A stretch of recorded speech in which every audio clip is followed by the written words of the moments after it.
What's up, brothers? So, yeah, I want to kind of remind you, I didn't have my stream up here. I'm sorry, my avatar. Just want to kind of, discuss Japan a little bit. Since I'm on my way there, I'm going to be leaving here in 2 days. Me and my family will be flying out. So, for me, it's going to be a really good experience for me. This is the biggest trip of my life. Because I've been on a lot of trips, taking my family all over the place, man. But we haven't been back to Japan in 9 years, and I'm really looking forward to this. A lot going on. I'm gonna be looking at some. We're gonna be getting a house built in Japan, buying some land, or add more land onto what we already own. So we have a bigger house, size that we want. And as we go through this process, we're discovering that the house that we're going to get is actually going to be just about the same size, or maybe a little bit bigger than what we have in the U.S., which is kind of surprising. And the land size is going to be almost the same. So we're sitting pretty good on that. We're going to be hitting up a few places over there. Definitely going to be going to Kyoto, Osaka, Tokyo, and Niigata, where my wife is from. So looking forward to that. My son, who's 9 years old, is going to be, he flew before to Japan when he was like a 7-month-old baby, but now he's going to really get into it because it's his first time flying over. As a 9-year-old, so he's going to really get that experience. And then my daughter at 1 year old, it's going to be her first time on a plane. So really looking forward to that. Okay, so I got up here, brothers, because I wanted to discuss something here. I want to make sure that you guys are able to see what I put up in Black Sophisticated and Prosperous, that you can actually go to the station. So make sure everybody can get to this. Okay, this is the studio way. I want to send a link over, guys. Give me 1 second here. I thought I had the link set up here, but I didn't. So let me just make sure that all the brothers got the link. That's just the one to get into the studio, but I want to make sure that you guys can get into this.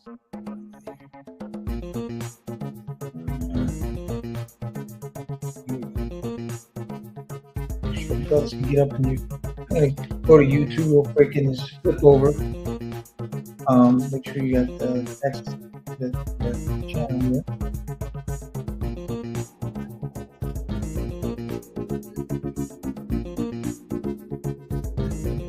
Let me go to YouTube on this one. Here we go.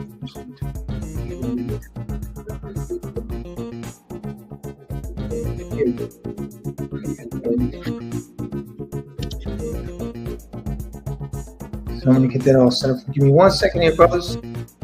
I will be able to get that over to you.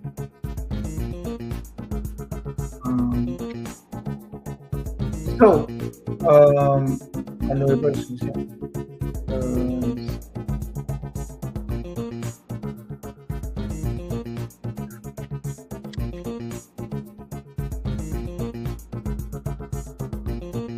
Yep.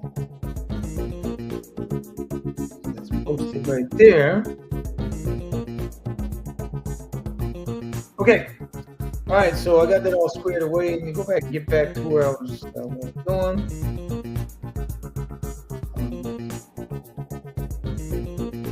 All right. Oh, what's up? What up, brother? What's up? What up? Oh, we got my man here. What up, Jay?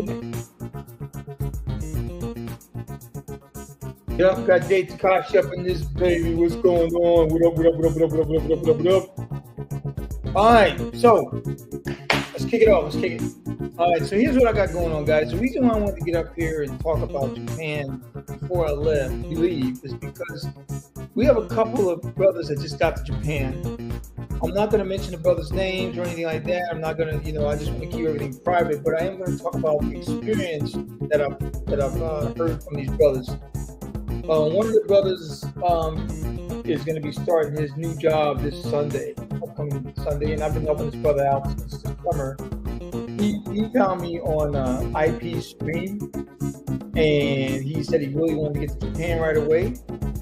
And I was like, okay, cool. So I thought about a company that I had worked for called Nova, Intercultural Language School. And Nova is still today the biggest language school in Japan, private language school in Japan. Now, let me give you a little bit of history on Nova before I get into what the brothers are experiencing right now. Well, first, let me get to experience what English teaching, what kind of jobs you can get. English teaching jobs come in either the public or private sector. Public sector meaning you may get hired at a local high school, elementary school, middle school, things of that nature, right, by the prefectural government. They have these different programs out there. One of the big ones is called JET, J-E-T. And as I speak, I will put up these links in the chat. So just so everybody knows what I'm talking about. The JET program, Japan, they have them in various countries. This is usually the way that people usually go. This is when they first hear about Japan. Okay, about teaching English in Japan. So I'm gonna go ahead and add this up in here. All right, and then let me go. All right, so I got that up in there. So I just put that in the chat. That is a link to the JET program. Another link I'm going to put up in here is the Nova Intercultural Language School. Okay, this Nova English, Nova Language School, Japan. Okay, it should come. Okay, I'll get the official. So there's like Aeon Net. There's a lot of different things. Aeon, Nova. Here's a Nova Holdings. Yeah, this is the one right here. So Nova, I'm going to talk about them here because I really want to touch base on them because I'm quite frankly, I'm not too happy with them right now. But brothers, you know me, I'm very transparent. I'm going to tell the brothers what's going on. And so, like it or not, is what I'm gonna tell you. Okay, so here's the thing with Nova. I taught at Nova in the 90s. I got to Japan. I got out the Air Force in 92. I went back to Japan in 94, early 94. And I didn't even know about Nova at the time. But if I look at the Wikipedia here to help me out with the history, just to give you an idea what I mean. Nova Japan. I don't know why Nova Japan came up. Should be Nova. Okay, so this one will give you an idea. You can go on Glassdoor, get the reviews. I'm gonna drop this up here too. The Glassdoor review. For you brothers, so you'll know. I'm all about giving brothers information here. All right. So I'm gonna see. All right. So Nova. All right. Nova, let me see. Where's my Nova Wikipedia deal here? I want you to get the Wikipedia. There's some people who got a YouTube video about on Nova working in Japan. So I will give this fool his credit and drop this link in there too, so you can see it. It was a 12-minute video on his opinion of Nova. So I'll drop this in here. This was done in 2018. Okay, let me go Nova here. Nova Japan. Okay. I wonder if I can get oh, there it is. Nova Eikaiwa. Okay, Japanese call it Eikaiwa. All right. So I'm going to drop the Wikipedia link in here as well. So you will see what is going on with the Nova deal. Okay. We're going to open up the panel a little bit later on too, guys, by the way. I don't see anybody watching at the moment, but once I start getting people watching on as I get close to the end, I'll open the panel up. All right. So Nova, according to Wikipedia, and then what I remember, is a large eikaiwa in Japan. Okay, it was the by far the largest company of this type until its widely publicized collapse. Now they collapsed in October of 2007. Now give you an idea of where I was at and what I was trying to do at that time. I had moved up to Seattle in 2005, and I met my wife now, who's my wife, in 2005, at the end of 2005, and then she was in college at the time, and then she got a job while she was still in college. They had already recruited her, so when she came out of college, she was going to be working. She already had a nice deal, a job set up, and so what I was going to do in 2006, I believe it was, I had applied for Nova. I applied to teach at Nova. Well, Nova didn't hire me. I went through the interview process at the Red Lion Hotel in Seattle, and fortunately for me, Nova didn't hire me. That was 2006, or I think it might have been 2000. I think it was 2006. Well, a year later, Nova went bankrupt. They filed bankruptcy. They collapsed in 2007. They actually had employed about 15,000 people, and they owned all these little companies out there that supported their operations from their intercultural network, because they taught English, French, German. I know that because I was there when I was teaching with them. That's what they were doing. So give me an idea. So let me go back to the history here. So where I have to do it, what I have to do with Nova. Okay. So first of all, Nova was founded in 1981. Okay, and they started off small, and I was, it was founded and led by the CEO Nozomu Sahashi. I believe that he was the one that stayed with them until the end. Masaki Inayoshi. I'll find out which one it was. But anyway, it was the largest employer of foreign nationals in Japan at the time. It had 7,000 foreign workers, and 5,000 of them were employed as language instructors.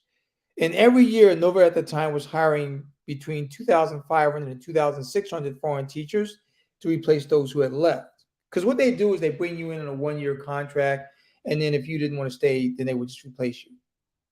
Okay. They were not required at the time to have actual educational training at that time, but the company provided a salary bonus for teachers with an accredited TEFL certificate. I myself had a TEFL certificate in any master's degrees or degree in education, right?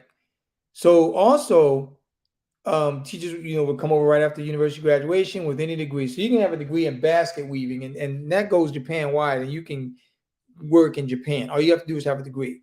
There are also some special countries that have like what they call the working holiday visas, and that's like Canada, Australia, England, I believe, had it with Japan. The U.S. doesn't have a working holiday visa, but I know that those countries did. So they said that Sahashi originally established the company with 2 high school graduates from Sweden and Canada. Now I know the guy from Sweden. His name was Anders, because he had met a friend who was studying abroad in Paris. They opened the first classroom in a place called Shinsaibashi, Osaka area, where I taught in Shinsaibashi, by the way. Eventually, that was the headquarters. So they named it off of the astronomical term for a stellar explosion. So in November 1996, while I was still working for Nova, Nova's initial public offering was met with several demonstrations in front of the Nomura Securities and Tokyo Stock Exchange. So they tried to go public. Okay. A complaint filed by the Nova Union stated that the company was violating Japanese exchange laws by falsely stating that there were no unions at Nova nor pending litigation, and that labor relations between the company and its employees were amicable and untroubled, which wasn't true. Okay. So since 1997, Nova expanded the number of its schools. As its business grew, they went from 239 schools to 623 schools in 2004. I left Nova in 1997. That's when I was done. They had captured 50% of the total market share by revenue. And in 2003, they had gained a 66% market share by number of students, some 410,000 students in total. But in 2005, Nova started to lose ground in total sales revenue. Now, the company was in the red in the business year ending in March. At that time, for the second consecutive years, they went in the red in 2006, and they were losing money fast. Now, here's what happened. I'm not going to go through this whole Wikipedia thing, but here's what happened. Nova, what their problem was is that they had classes of no more than three students. So you literally go in, and you're a Nova teacher, and trust me, they have branches everywhere. They call themselves Ekimai Ryugaku, was their slogan was Ekimai Ryugaku. And what they would do is Ekimai Ryugaku basically means that we are in front of just about any train station in Japan. Well, those train stations were basically transfer hubs, and like big transfer hubs, like in Osaka, Tennoji Station, Namba Station, Umeda Station, Tokyo, Shinjuku, Shibuya. And when I was there, Nova was growing fast, man. They were opening up a new school every week. And I toured at a lot of those schools in the Osaka Kansai region. So I would be like, my days off are Wednesdays and Tuesdays and Wednesdays every week. I'm sorry. And so what I would do is I would wake up early on Tuesday, normal like 7 o'clock, whatever, 7:30. And then I would call the Nova head office at 8 o'clock and see if they had any availability for me to teach. And oftentimes they did. So then I would shower up, and then they would tell me which school to go to. And I'd be at the school. And the way the shifts work at Nova is they had a lot of part-timers too, and they would work from like 10 to 1. Most of those people were like working holiday visa people or like married to Japanese spouses, which allowed them to live in Japan, but they didn't have degrees. So my normal shift was 1:20 p.m. to 9. So I'd get to work basically at 1 o'clock and give myself 20 minutes to get ready. And then you teach like 6 or 7 45-minute classes, and then you have a break, like a 45-minute break somewhere there, and 15 minutes between classes. Okay. And so you'd sit down, you had enough time to get your lessons ready. Your students were on different levels. So you have levels. They started off at level 7C, which was like the bottom level. And hey, what's up, Jay? I'll hit you up, brother. I'm gonna invite you on the panel here as soon as I get finished talking about this subject on Japan, brother. I'll bring you in. Thank you, man. So they had the levels. I remember they were level 7C, which was the lowest level, and then they worked their way all up to like 3A, which was the highest. 3A was basically like a person who pretty much knew how to speak fluent English, but they needed to work on certain aspects of the English language, right? Most of the students fell in level 6, I would say. They didn't speak English that well, but they knew enough to be able to speak it and to be able to get their message across. Let's put it that way. So you come in and they say, okay, you got a level 7B class. So you'd sit there and it'd be like 3 students. Oftentimes my students were like 3 females, ages 18 to 25. And they're all sitting there competing with each other to see who's the prettiest. So if the one lady wore a miniskirt this week, the next lady next week, her miniskirt would be even shorter than the other week. The other ones would be even shorter than that. And if the lady smelled good or was dressed nice, the other one make sure she's outdressed as the other. It was crazy how they would compete with each other in the classroom environment, right? So what I'm getting at is they had 3 students per class, right? Well, today I was looking over a photo because I'm helping a brother out from England he's training right now in Osaka, so he should be finishing up because I think he said Saturday he's going to be flying out to Kumamoto. So this brother will start teaching in Kumamoto, Japan. He had to train in Osaka, where Nova is, where they have a branch office there. So I looked and I saw them. They now have 5 students per class. So the reason why I'm bringing this up is because the reason why Nova went bankrupt, the reason why Nova got in trouble is because they were signing up students left and right. Their system was you do a 3-year contract, you pay for 3 years, and we give you these tickets that you can use for 3 years, right? And they told the students, you can come to class anytime you want. You can take class anytime you want. So the students would basically call up and schedule their classes.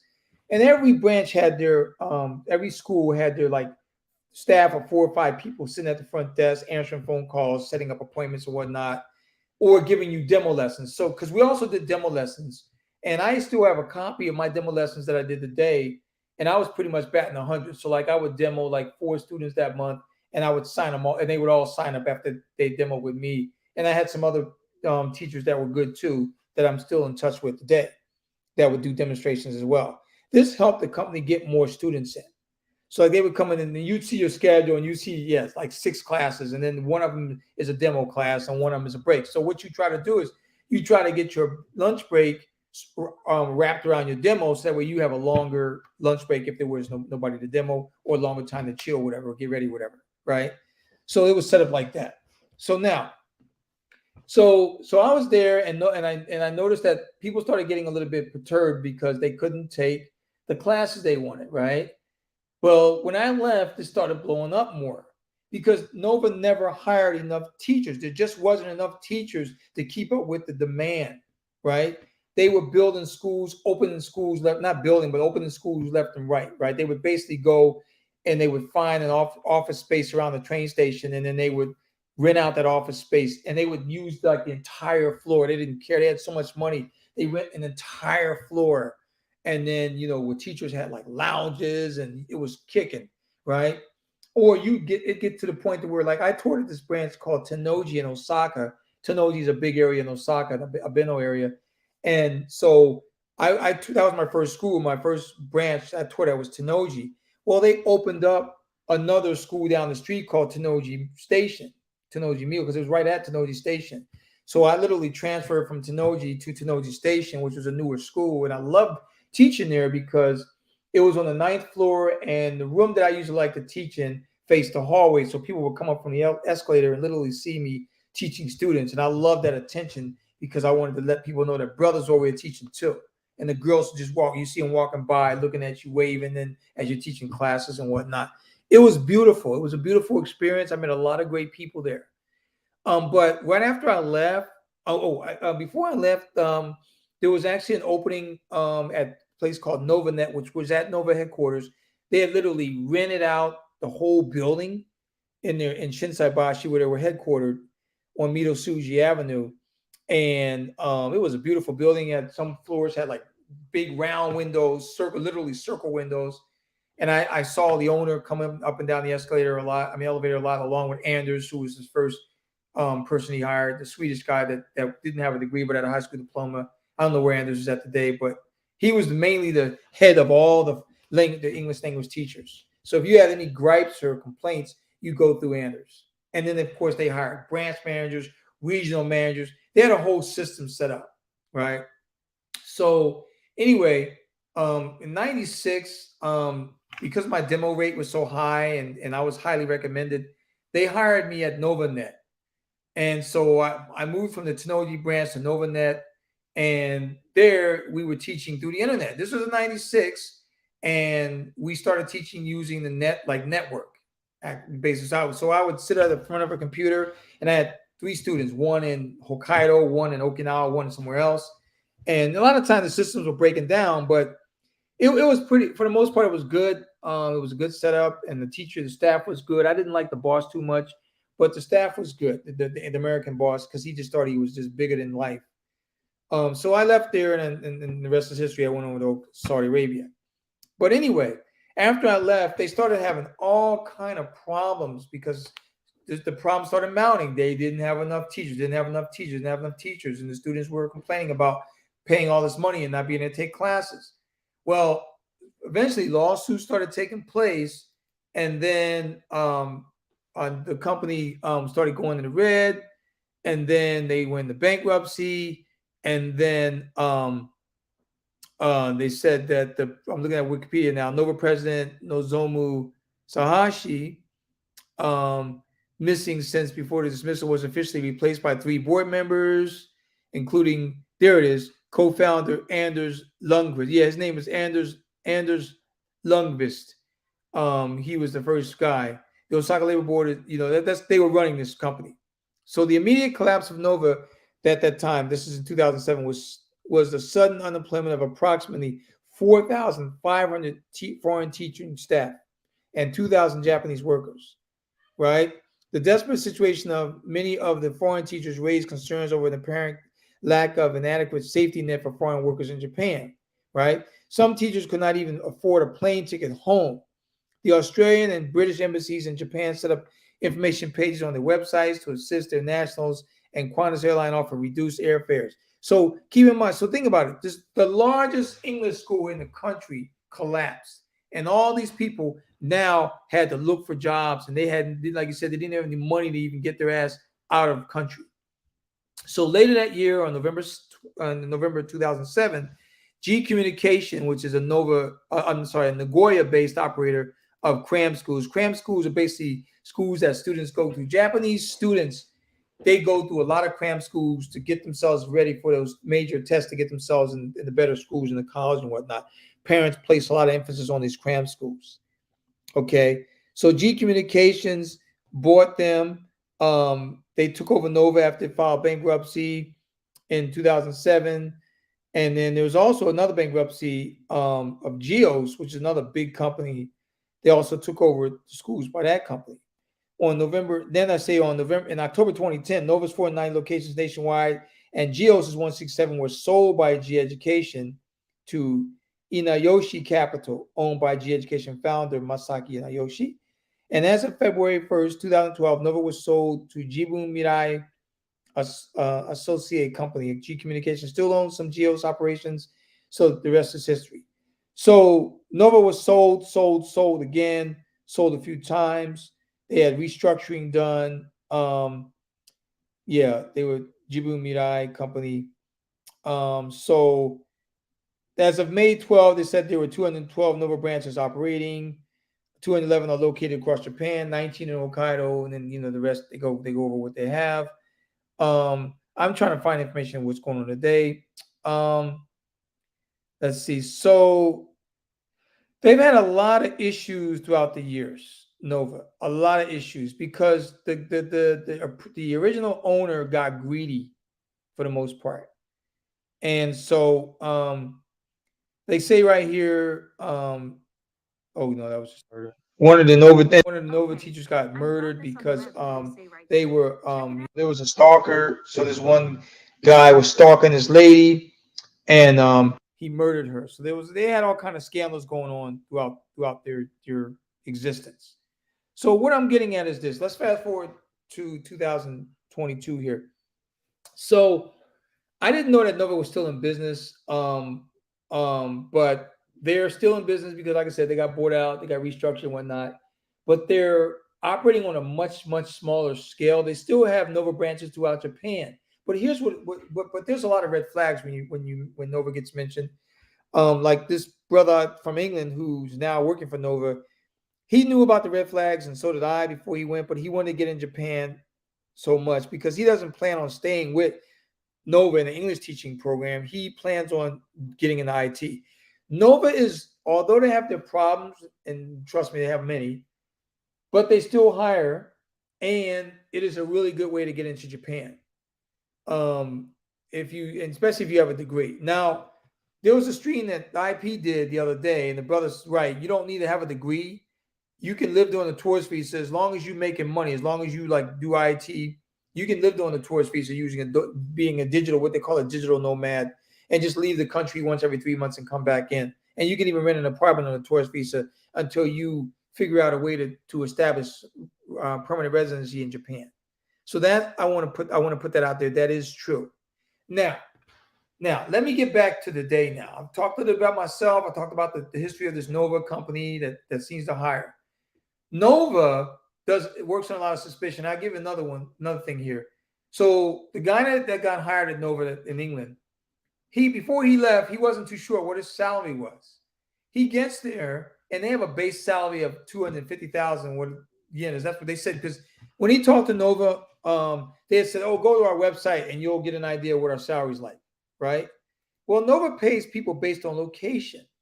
So he was he told them where he wanted to go. And so Nova, he hadn't heard back. And I was like, "Hey, man, what's going on with you at Nova, man? It was in the summer. He got hired in the summer. But he wasn't there yet." I'm like, "Wait a minute, what's going on? When are you going to start?" And so Nova apparently had told him when he had emailed him that, "Oh, we're waiting for positions to open up in the bigger cities because everybody seems to want to go there," which is true. Most people want to go to the big metropolises like Tokyo and Osaka. But then he had said, "But I thought I told you previously that I want to go somewhere else. I don't care about going to the bigger cities." And once he said that, it reminded him of that. Then they reached back to him and said, "Okay, we have a position for you in Kumamoto that you can get to right away." So that's how he's going to end up in Kumamoto. But my point is this: they never had that problem when I worked for them. They always needed teachers. No matter where you wanted to go, they always needed teachers. And now they have a backlog. You know why? Because the company is not as strong, nowhere near as strong as it was when I was there. Of course, they don't have the funds that they had when I was there because they was giving away money like water back in the day. And so it was like we used to call it the McDonald's of English schools because you can just land in Tokyo and land in Narita, and the next day you got a job at Nova. Because I know when I got hired, once I found out about them, I remember going into the office with a bunch of other teachers filling out paperwork, and I thought, okay, well when they're gonna call me? I guess they're gonna interview us next.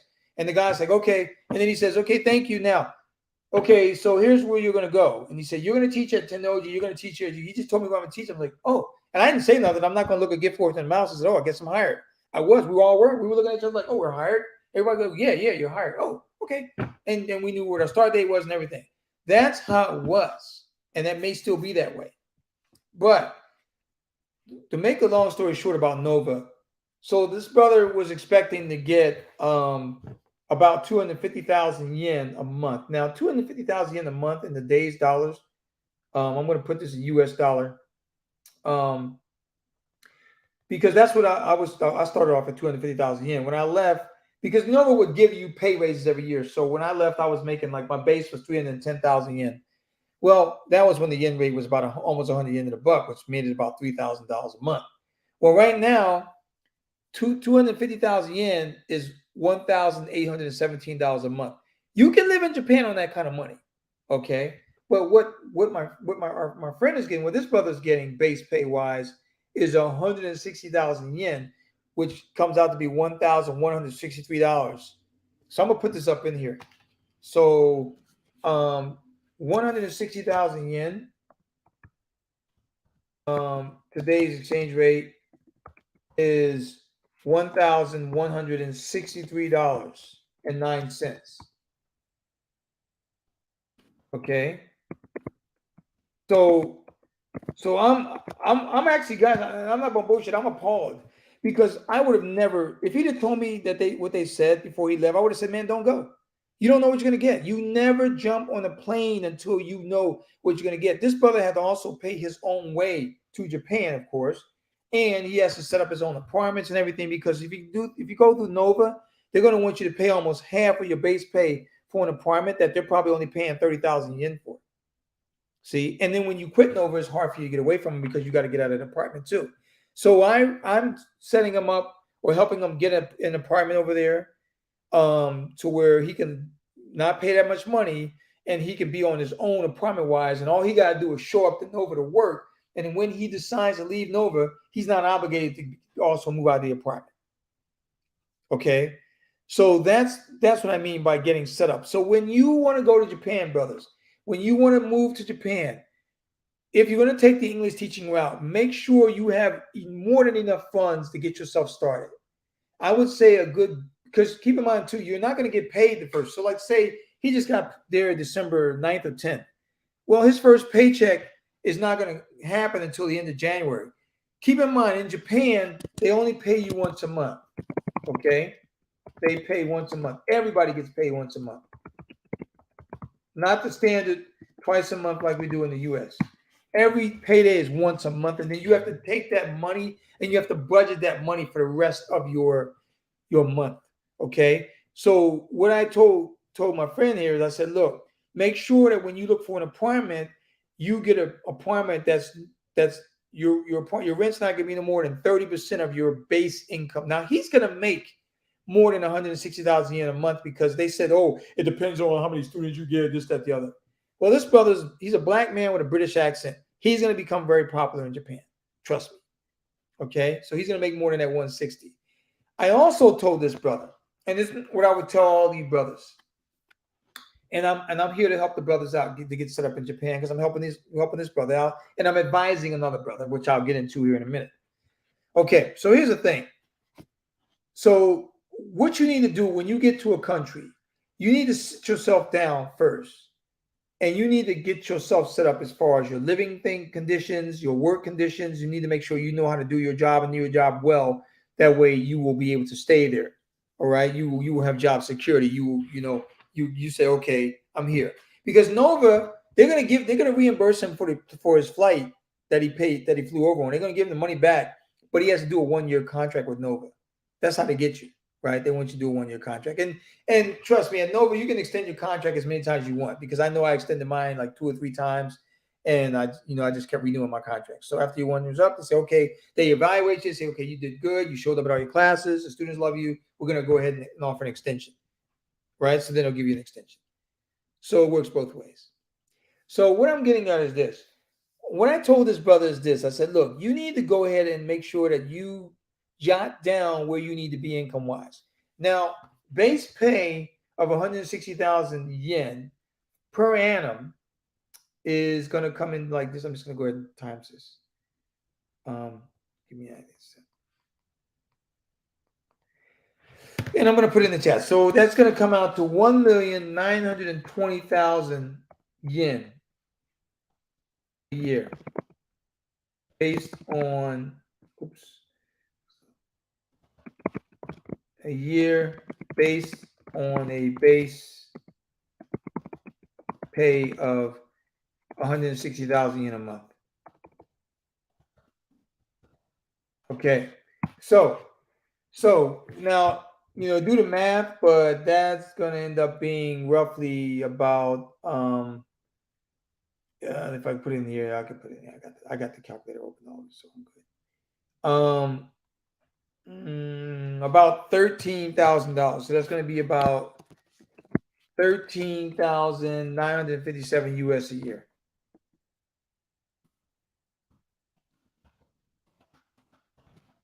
Now, the average. Now they say in Japan that you can live on that money. Now you're not going to be a superstar. Trust me, with that kind of money. No problem, brother. No problem, Jay. You're not going to be a superstar on that kind of money. You know what I'm saying? But what up, Soul Shader? What up, brothers? Thanks for watching, brothers. We got some good information here, man. Thanks for watching. So and here's what I'm saying, guys. That's banana money, okay? The average Japanese, and I'm gonna bring this up because I want the brothers to know. You know me, guys. I'm not gonna go smoke in anybody's ass. I want everybody to know what's going on. The average salary in Japan. Well, let's put it in Japan. Yeah. So the average income, the ultimate guide to average salary in Japan for foreigners, right? What is the average salary in Japan? The short answer is very simple. According to the DOTA, the yearly average salary in Japan is 4,530,000. So basically, they're saying that it's 41,000 US dollars. Okay, so let me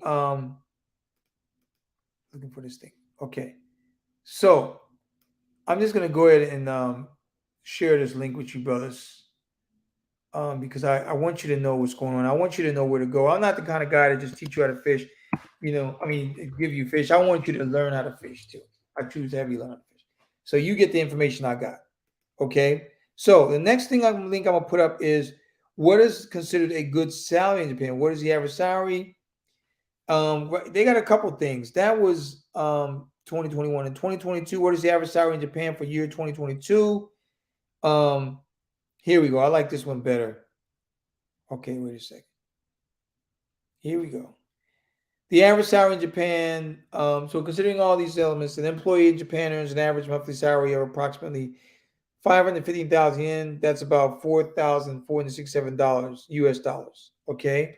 The Japan salary range, the average monthly salary for employees in Japan can range from approximately 130,000 yen, which is 1,128 US dollars, to as high as 19,963 US dollars. I'm gonna drop this link in there as well. So I don't know. I'm gonna just copy it. This link, I don't like it because I don't like the way that they all of a sudden sneak in some other bullshit. So I'll just paste this into the thing here. Okay. So what I'm getting at is this. When you go to Japan, brothers, when you decide to pack up your shit, you got a college degree, because a college degree, you can have a college degree in basket weaving and you can get a job in Japan. Because the U.S., we can't think about the working holiday visa because we don't have a working holiday visa with Japan. In fact, let me drop this in here right now. working holiday visa countries, because I'll just go Japan and they should have a list of countries that can do it. So the working holiday programs. Okay, there it is. So they actually have quite a few countries, but the United States is not one of them. So let me go ahead, and this is from the Ministry of Foreign Affairs, the Japanese site. And brothers, do me a favor, get used to knowing how to surf your way around the internet and find information, because that's how you're going to get ahead in this life. You have to know how to find information. But I'm providing this information for you because I care about my brothers. I want to make sure that you got the right information, the right tools, shit. God, because you know why? Because I'm more determined, especially after watching that Emancipation, while I'm watching Emancipation Will Smith, because I'm mad as shit. So when I see that show, my wife is mad too, so we can't be watching it all the time. So anyway, yeah, I just want to say this. So these are countries. Canada's there. You'll see the list: Australia, New Zealand, Canada, Republic of Korea, France, Germany, UK, of course, Hong Kong, Taiwan, Portugal, Poland. US is not on that list, okay? Which is stupid, because if the United States was there, you can basically just go there, and they say that participants in the working holiday programs are allowed to engage in employment as an incidental activity of their holidays for the purpose of supplementing their travel funds. The working holiday participants are strictly prohibited from working at bars, cabarets, nightclubs, gambling establishments, and other premises affecting public morals in Japan.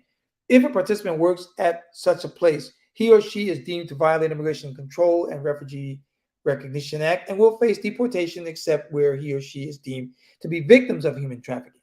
It is also to be noted that those who are engaged in having the working holiday participants work at these establishments could face criminal charges for promoting illegal work or the buying or selling of persons. So basically, they're trying to protect you in the long run.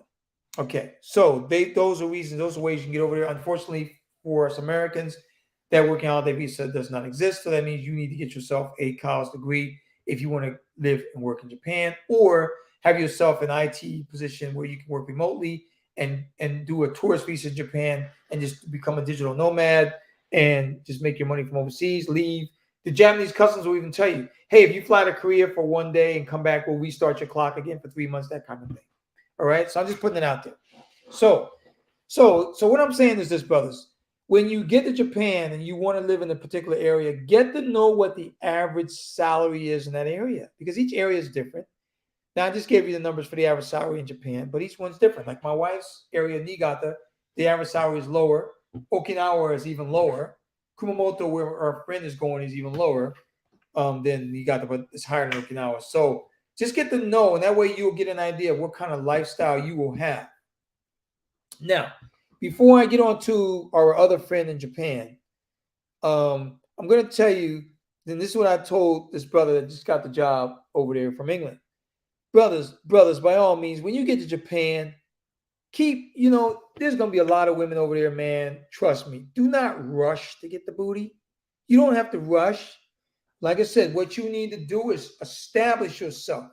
Establish your playing ground, establish your work environment, establish your money-making environment, because that is the one that's going to start leading you to creating some sort of wealth, to generating some sort of foundation. In Japan, you need a damn foundation. Yes, you do. Yes, you do. So, Shetty, you do. All right? Okay. Now, let me get on to this other brother, which is why I was telling you about this foundation thing. Now, I'm not going to mention this brother's name. He knows who I'm talking about if he gets on the stream. And I'm only giving you brothers this information for the purpose of keeping you out of the situation that he's in. And I know he will probably appreciate me talking about this too. But I just want to give you brothers a disclosure here. In no way, shape, or form am I dishing this brother. Am I in no way, shape, or form disrespecting this brother? Okay. No way, shape, or form. Thanks, Soul Shader. Thanks for that tip, brother. Thanks for the input, brother. Okay. So here's what I'm getting at here, brothers. This brother got to Japan in May. He's teaching at a public school in a place in Japan. I'm not going to even mention the name because I don't want to give this brother's information away. Now, this brother got there in May. He met a few women. Me and him was chatting back and forth because I was making sure he was okay. He said he was living up. The women were getting jealous and they were plentiful. Well, I just saw on his Facebook page the other day that he says he's going to become a father. And I was kind of, at first when I seen it, I was like, what the fuck? He's going to become a father. He just got to Japan. Literally, he just got to Japan in May. And so he's like, was all over the place. I was chatting with him. He's like, okay, man, what can I do? What am I going to do? What am I going to do? And, you know, he knows he's got the responsibility now. He met this girl who is intermixed. She's Asian and Japanese. I'm not going to mention anything else about the girl. All I know is that she's half this and half Japanese, out of Asian, one of the Asian countries. Now, brothers, let me educate you. Let me educate you guys on something. And I told this to my brother, to the brother too, because I remember he had told me. He said, "Yeah, I got this girlfriend now." And this is only after about a month there. He finally decided that one of the girls is going to be his girlfriend, and he said that she's mixed. And I said, "Brother, you know that puts her at a disadvantage in Japan, because in Japan, when you are there, you should be shooting for the 100% Japanese girl." And the reason why I say that is because Japanese look down on anyone mixed Japanese and Asian. Now, Japanese and Westerner, they don't look down. Like if you black and Japanese or white and Japanese, they don't look down on you at all. Or Japanese, they don't look down on you, of course. But if you are anywhere else in Japanese, they will look down on you. And another disadvantage for her is that, or for his situation now with her, is that she doesn't have both sides of her family from Japan. So that limits her support. It limits the support for this young lady. Now, I do know that they're both 27 years old. Now, you guys know how I feel about 27-year-old Japanese girls when you're 27. Remember what I told you guys on a lot of streams on IP's channel, go for the youngest ones. Why would you go for women the same age as you? Okay? You want younger. Okay? So anyway, let's fast forward to December. This brother's been there since May. And so we got this girl pregnant. And then I was like, so I was chatting with him the other day. I said, hey man, wait a minute, let me ask you something. When did you know she was pregnant? And he said he knew she was pregnant in July. And I was like, so you basically committed yourself to this woman because you knew that in the early pregnancies, you know that you can get an abortion. Okay, because I want to let you school you guys on something about Japanese system here. That's right, Soul Shaded Christmas Cake, brother. Let me school you, brothers, because you know me. I know Japan, man. I know Japan like the back of my hand. Okay, so yeah, right, Jay. What the fuck, Jay? Whoa, this shit's getting. Trust me, this shit's gonna get crazy. So let me tell you what's up. In Japan, and I hope I can keep my voice low because I don't want my kids to hear this. Every bitch in Japan knows that you need to have a condom when you have sex. Because they know that without a condom, the chances of you getting pregnant are 100%. Damn near 100%. Right? So if a woman gets pregnant or lets you, ejaculate inside her, and then that means that she's trying to trap you. Hands down, she's trapping you. So, brothers, whenever you get yourself in a situation where when you're in Japan and a woman says to you, oh, you don't worry about the condom. Put that boot on. You're not married to her and you just got in country and you got a lot of exploring to do. This brother is a good looking 27-year-old brother. He's supposed to be going all over the place in Japan, chasing females, getting to know them. So that way he can eventually get to that beautiful, rosy red cheek, milky white, beautiful Japanese girl from snow country somewhere with a nice family that's going to die for him if he needs her to. That's the ultimate Japanese woman you need. Okay? So, yes, he was associated. He was the prey because they have a lot of predators in Japan too. So, yeah, because this girl actually, and also, brother, get this. So, she quit her job because when he met her, I remember he telling me, I asked her, I said, so what does she do? He said, she's an office lady. 95% of the females in Japan are office ladies. Basically, they're pencil pushers. They file papers and whatnot. Right? So that's what they do. Right? And then what normally happens, the course of the office lady is this. They get hired on it when they're a young age, like 21, 22-year-old girl, because the office wants them. They're basically just fresh meat for the guys who've been working in the office to pick up on to make them their wife. So the course that they usually take is they get to the office, they work for a few years, they date a guy or two, the one guy ends up marrying them. So they end up quitting their job when they're going to get married. And then they end up getting pregnant. And then they end up raising a family for the guy. Right? And that's how they, and then if they go back to work, they'll never get paid what they got paid when they were 22. They're always going to pay them a lot less because now they're not worth much to the company anymore. Right? Or any company. Most Japanese women will not work or while their kids are young until they start going to school, like usually around late elementary school. Then they'll, okay, I think I'm gonna go back to work, do a part-time job or whatever the case may be, because they're not gonna get a full-time job because nobody else is gonna hire them really to work full-time. That is the course, the avenue of the Japanese woman. Unfortunately, even though on the books that the society is created equal, it is still a male-dominated society, not dominated society, and that is the way that Japanese women end up. Now, so let me which brings me back to this point. And I'm sorry, guys, I'm so animated about this conversation because I really want you brothers to know what's going on. So this woman, so he tells me after I questioned him, I said, "Oh, by the way, congratulations! I understand you're gonna be a father." He said, "Yeah." We went back and forth. I was very candid with him. I was like, brother, this is not a good idea. I don't know how you get yourself in a situation. You know me, brothers. I'm not going to hold back because I love my brothers, man. Brothers don't always want to hear what I got to say. But when I'm talking to my brothers and talking from one man to the next, I really don't give a fuck. I want to make sure my brother's going to be all right. Okay? So, and I love and respect you brothers for that. I seen Jay Takashi do that one day on the stream where he just got in people's asses on over talking on the stream. And so I got a lot of love and respect for that brother because I know, so he's a straight up brother too. Okay? And he will get in somebody's ass if they don't make him feel comfortable, which is cool.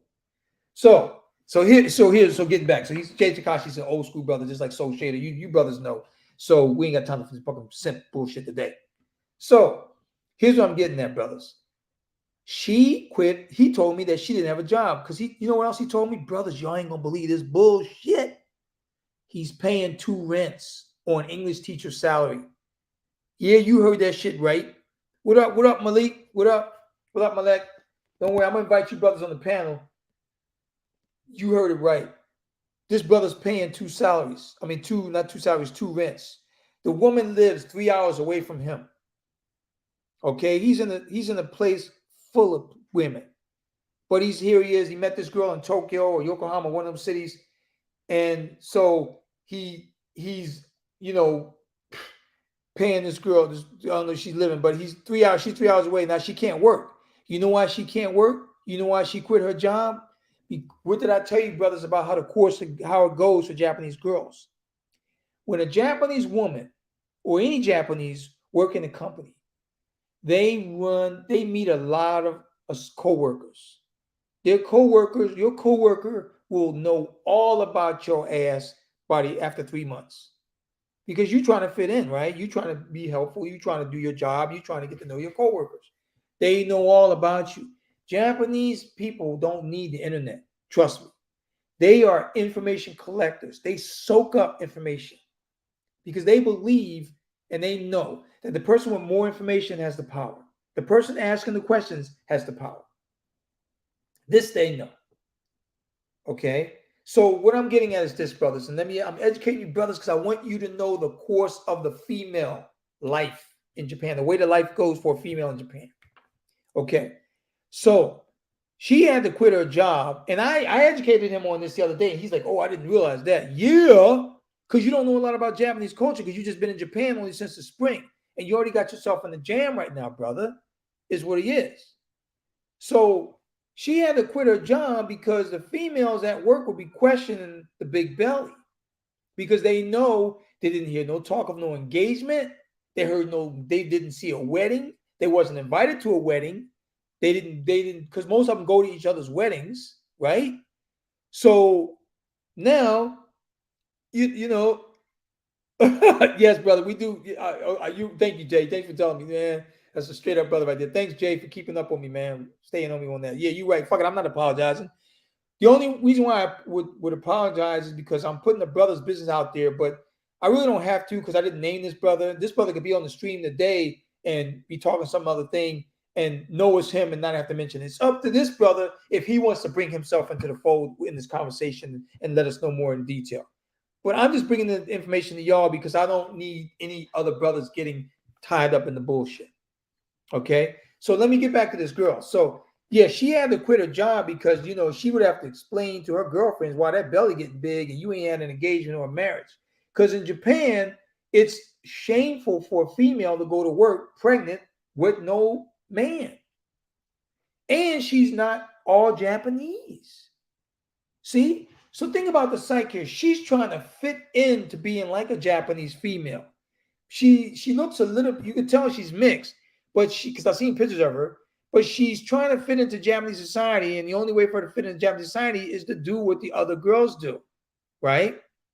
So of course she ain't gonna go to work pregnant because she know they're gonna be asking a lot of questions. So this brother is supporting her, and brother, trust me, he ain't making that much money teaching no English. He's making less than 2,000, less than probably $1,800 a month. He ain't got the money to be paying all that money. He's even doing side jobs on the internet just to make sure he pays her bills. You see what I'm saying? I'm schooling you, brothers. I know how Japan works. Now, he is at a crossroads, brothers, because right now he doesn't know if he wants to marry this female or not. And I remember chatting with him the other day, and I never got that he loved this female. Okay? I never, he never showed me that or let me know that he loved this female. All I know is that he was concerned about, I should let her move in with me because this, that, the other, I can save money on these expenses. That doesn't say I love you. That says I'm concerned about my money. Yes, Malik, he is totally screwed. And you know what? I told this brother, I said, brother, you are facing a life of struggle in Japan. Now, brothers, picture this. You brothers are intelligent, trust me. I know you brothers are intelligent. Picture this, brother. You've been fighting to get to Japan all your life since you was a little kid. You get there, you run into all these females, and I get it because you're not used to having women throwing their panties at you in the U.S. Now you get somewhere and they're throwing their panties at you. They're fighting over you, literally. Okay? All the brother had to do is make sure he wore a condom all the time, right? And tell him the truth. But no, he wants to try to be truthful, and be informative and let him know all this, that, the other. And I told him before I found out that he was girls pregnant, I said, look, brother, because he had asked me, what should I do? What should I do? I said, you need to tell them the truth. You need to let them know where they stand. And here's what I'm getting at, brother. Here's what I'm getting at. In Japan, you never invite a female over to your house unless you consider her your girlfriend. When you want to have sex with these girls, exactly, thank you. Of course, brother. Of course, I'm bringing this up, Soul Shader. You know that. Because when you want to have sex with these girls, you take them to a love motel. Why do you think Japan has the best love motels in the world? You ain't got to bring a bitch to your place. Because Japan, believe it or not, Japanese don't usually invite even friends to their homes. Like when we move into our house in Japan, my wife will only invite her closest friends to her house. Most people meet up somewhere. Friends and family, really close friends and family, are usually the only ones that come to your house. So, brothers, when you get over there and you on the dating scene, like I said before, do not invite a woman to your place. You're the only one there. That is your abode. You go out on a date. Here's a typical, because I did this all the time. Here's a typical thing. You go out, you meet up with a girl, you interested in her, she's interested in you, of course. You don't ask her shit. You say, okay, look, I'm gonna take you out. We going out. Meet me, or you just say meet me, because there's the trains everywhere. So you gotta meet me at this station, and we're gonna go eat somewhere because I saw this restaurant. Or she gonna say, I like this. You pretty much know what she like to eat. So, all right, cool, let's go. You get up, you meet up in there. You can tell what her intentions are just by looking at how she's dressing. Now, see, brothers, you got to get experience with this. You can tell when a woman's on the rag by the way they dress. Okay? So if they all clustered up, they got jean pants on, and they beautiful legs, and they wearing like these non-promiscuous clothing, that means that they are not in the mood because they're on that rag. So you just eat dinner and then you set up another time. But if they show up and they in a daggone miniskirt, legs shaved, showing, looking all nice, every beautiful thing that you like about them is showing, it's like, man, you know, yeah, exactly. But see, here's what I'm saying.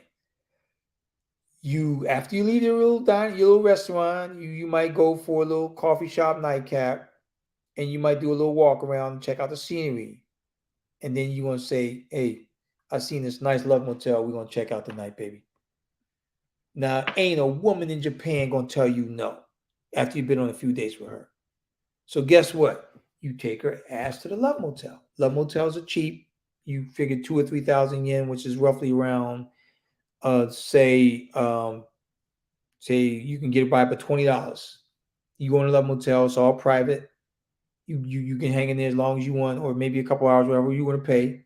You handle your business. They when you go in there, they always want you to. There's Japanese are very clean, so when you go into a love motel, there's a nice like heart shaped bed or some kind of fancy crap that's going to turn you on. There may be a few toys on the side, or not. There's condoms in there, but you want to bring your own condoms because those condoms are usually too small for a brother. So you want to have your own condoms with you. I'm just telling you brothers this because I need you brothers to understand the game here. So you walking in there and you got your stuff hooked up. So usually what'll happen is you'll get in the shower, or you get in the shower with her, you might shower her off. She loves, make sure she's clean, you clean, and then you might get in the warm or hot bathtub before or after sex, whatever. So basically what'll happen is you get in there, you make love to this girl, make her feel comfortable. Then you might hit it a few times. Then you might fall asleep. You wake up. You jump back in the shower. She in the shower again. You jump in the hot tub. You get out. You hit it some more. If it's an all night deal, you sleep. You wake up. You hit it again. You shower up or whatever, and then you take her out of the hotel and you go get some breakfast. And then the rest of the day, you may hang out with her. If y'all both are off, you may be like, yeah, let's hang out. I got this place I want to take you to. And then you may or may not end up back at the love motel that day. But normally what you want to do the second day is you want to try to, put her, say, look, all right, I'm going to put you on the train back to your house. Because, she's going to have a lot of stuff to do to get ready for her job the next day. And so do you. So you more than likely won't be hitting it that day. You probably be like, all right, thank you. And then you might hit it up later, or you might head back to your spot, or you might meet up with another female that you already had set up somewhere else. That is how it works in Japan. And every female knows it. They just don't want to hear about it from you. You never throw it in their face. They know that they're not the only one because you take them to a love motel. But you don't want to throw it in their face. That's the secret, brothers. That's how it works. Okay? But this brother's got himself in such a jam that he's going to be literally struggling for the rest of his life. Now, let me get back to what I'm saying about this. So imagine you all your life you're trying to get to Japan. Jay, I know how you feel about Japan. Soul shit, I know how you feel about it, right? You get over there, and now you got this girl pregnant. Because he was asking me, he said, man, what should I do? I mean, she said, should I just go ahead and get out of this situation? How the fuck you going to have the situation? You got her pregnant. That's your responsibility. Because the only way for him to get out of the situation is, guess what? Is for him to leave the country that he's always wanted to go to his whole life. Where else is he going to go after that? You see what I'm saying, brothers? You see what kind of predicament this brother's in? So he's scratching his head. He's figuring out, oh man, what am I going to do? What am I going to do? What am I going to do? And I told him, I said, look, I said, you don't necessarily have to marry this girl, but I didn't say don't do it. I just said, it doesn't sound like you're in love with her. And I'm not saying that being in love with a woman is the only way that you need to marry him, but all I'm saying is that I told him, and I remember telling him this, I said, look, if you feel like you still want to get out there and chase in a land full of, like you in a damn, like a kid in a goddamn chocolate candy store, but in this case it's white chocolate, then you need to sit this woman down and say, look, I'm going to pay you for the child every month, but I'm not paying for your rent or none of these things. I'm not in love with you. It was a mistake. But see, brothers, He's beyond that, though, don't you think? And I'm gonna open this panel up in a little bit because, and I want to get your brother's opinions on this, because he's beyond it because he knew she was pregnant in July when she still had a chance to get an abortion. Now in 5 months, you ain't got no chance to get an abortion. She's past that first trimester. She's in the second trimester, brother. So there's no way they're gonna be getting she ain't no abortion happening. And her family is pressuring her to get married with this guy. So he's got himself in a bad spot, brothers. So that's why I wanted to get up here and talk to you brothers tonight, man. I just wanted to put this out there so the brothers will know the problem that this brother ran into is this, and where a lot of people run into, and I myself had the same experience, not as inept as that, but is we live in a society where in America, where in the UK, where women don't value us. But then we get over to Japan, where we're highly valued. A Japanese woman values a brother higher than a white boy. You seen the stream the other day on IP's channel when the brother was saying some couple white boys called them the N-word because they're jealous, because they're true. It's true. They value us more than they value them. And I'm telling you, brothers, every woman in Japan wants a black baby. Every woman in Japan wants a black baby. Now, this woman that he knocked up, I see her point. She's 27 years old. She passed the Christmas cake time. She got a handsome brother. And every girl around her that she knows be like, you better get pregnant because you better not let him go. I bet you that's what her friends are telling her, the ones that don't work with her. See? So that's where she's coming from. But Soul Shader, no, brother, I disagree with you on that. He's not going to lower our value because there's a couple other brothers that do that in the military. But what that means is that you just have to be there on your purpose. And this brother failed in that he was not there on his purpose, and he did not recognize that his value. Because here's one more thing I want to tell you guys before I open this panel up. I want to continue the course of the Japanese female. So my wife and I have been watching these YouTube. We watch a lot of YouTube on Japan, a lot of information strips. And they were talking about like these women, these old ladies, like in the 60s and 70s that are collecting, they call it Nenkin. And basically what it is just retirement money. And it depends on how you put in the system and what you're supposed to get out. You might get some from your job, pension, or whatever the case may be. Well, they got women over there living on only $400 a month. They ain't even got enough money to pay all their bills. They got some women that can't even pay their electric bill. One lady had her bill turned off for a whole year.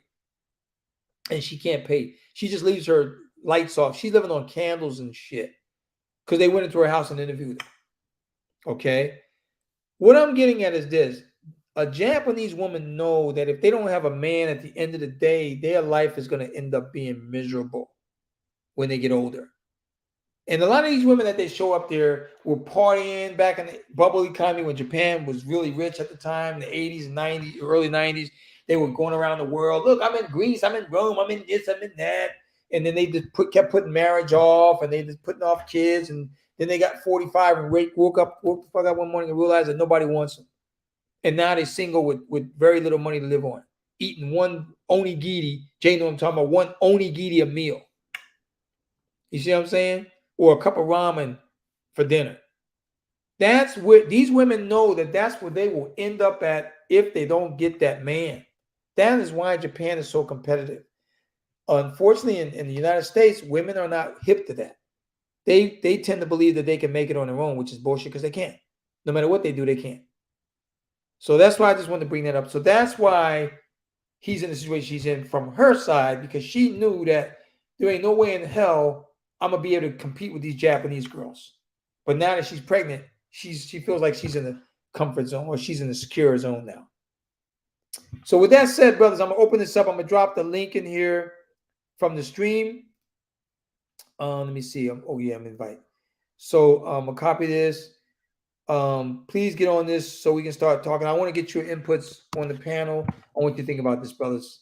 I'm opening up. So come on in. Soul Shader, Jay, Takashi. I'm really interested in what you have to say about this. Also, Malek, I want to know what you brothers got to say on this subject. This is Tony. This is BSP.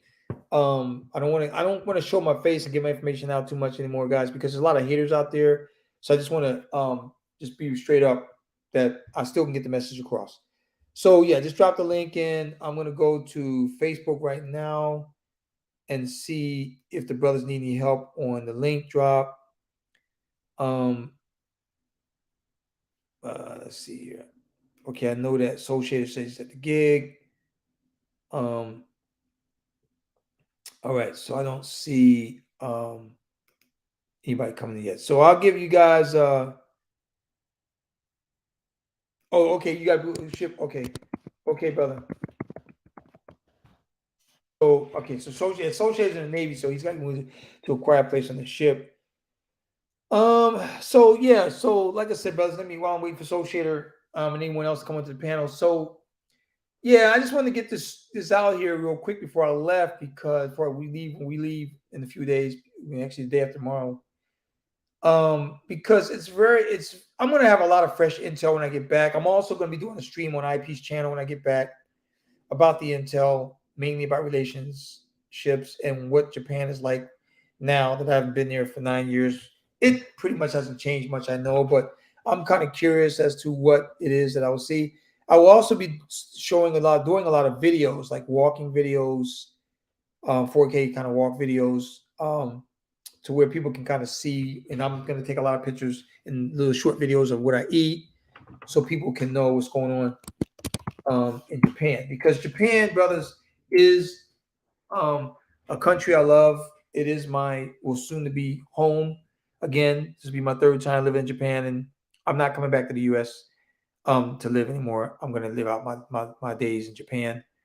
And I can already see that life is going to be nice for us because my wife is.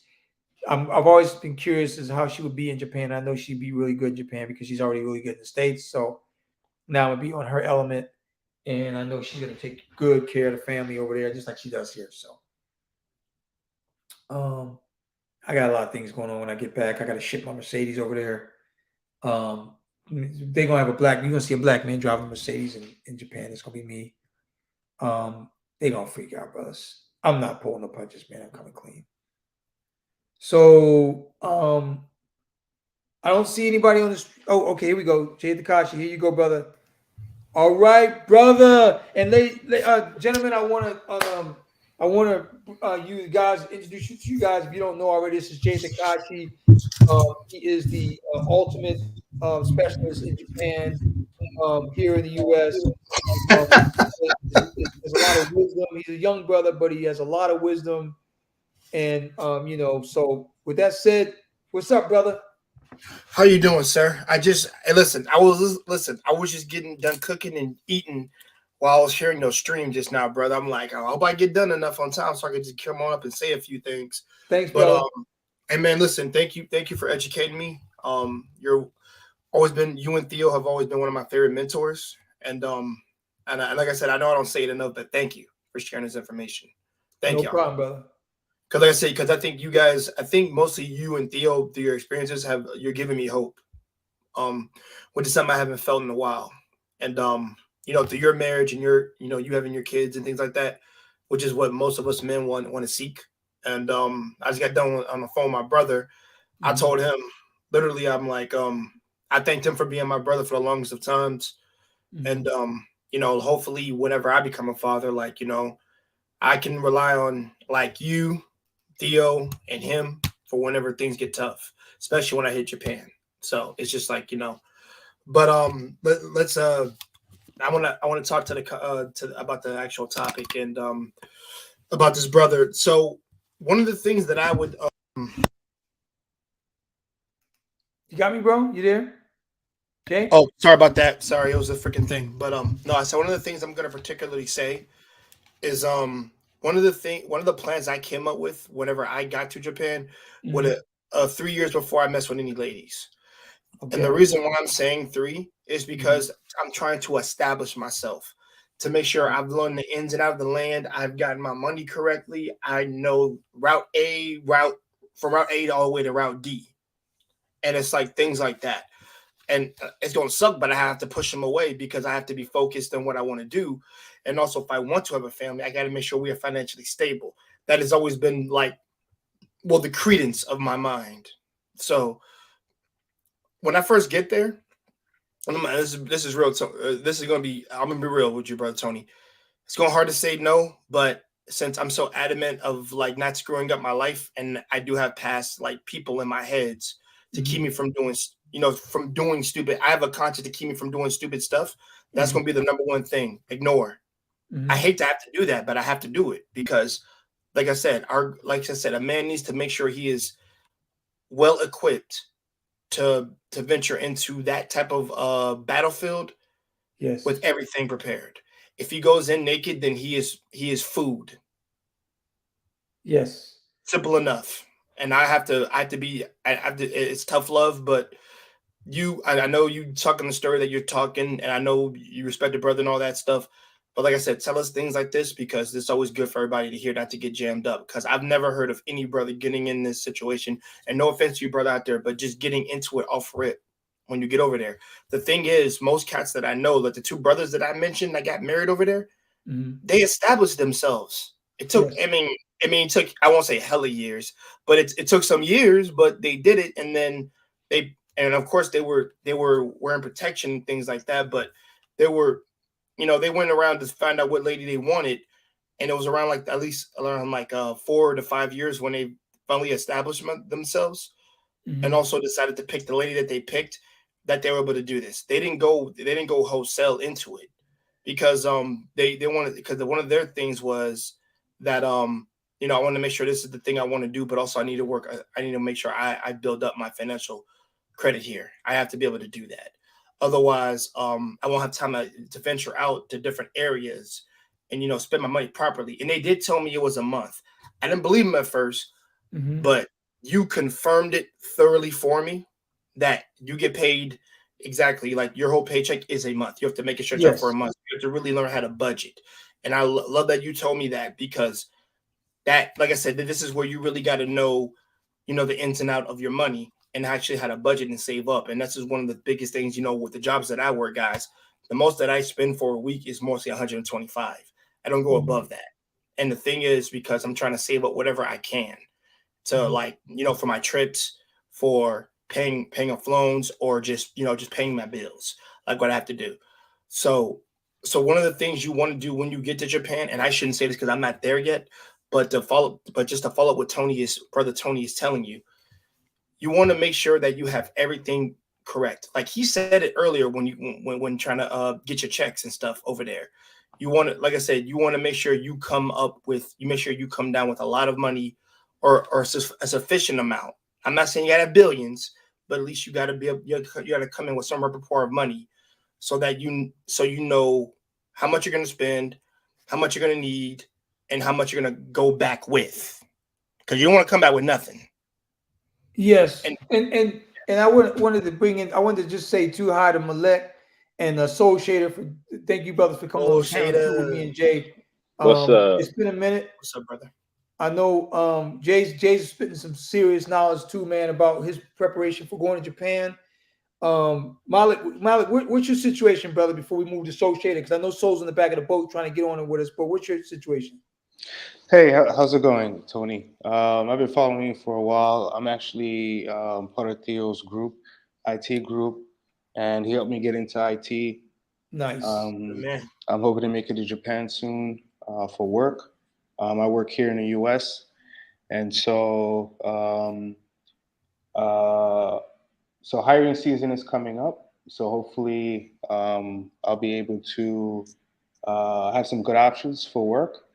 I'm working remotely now, so if I go there on a tourist visa, I should be able to, I'll have cash flow. But the Mm-hmm. idea is to check and see if there's maybe an international company that I could work for. I'm not sure if I'm quite ready for a Japanese company, even if they accept, 100% English speakers. I'm not sure if I'm ready for that culture yet. Um, I don't know. Maybe you can convince me otherwise. Theo No, no, says, I'm gonna mhm. convince you not to. If you can avoid it, you don't want to work for a Japanese company, brother, because they work you hard. I work for a Japanese company, man, and I tell you, my first year for this little company I was with, I was doing like 14, 16-hour days, brother. yeah, And they it work you was hell over there. yeah, I learned a lot, but it was. They don't pay, man. Japan, the Japanese haven't had a pay raise in 25 years.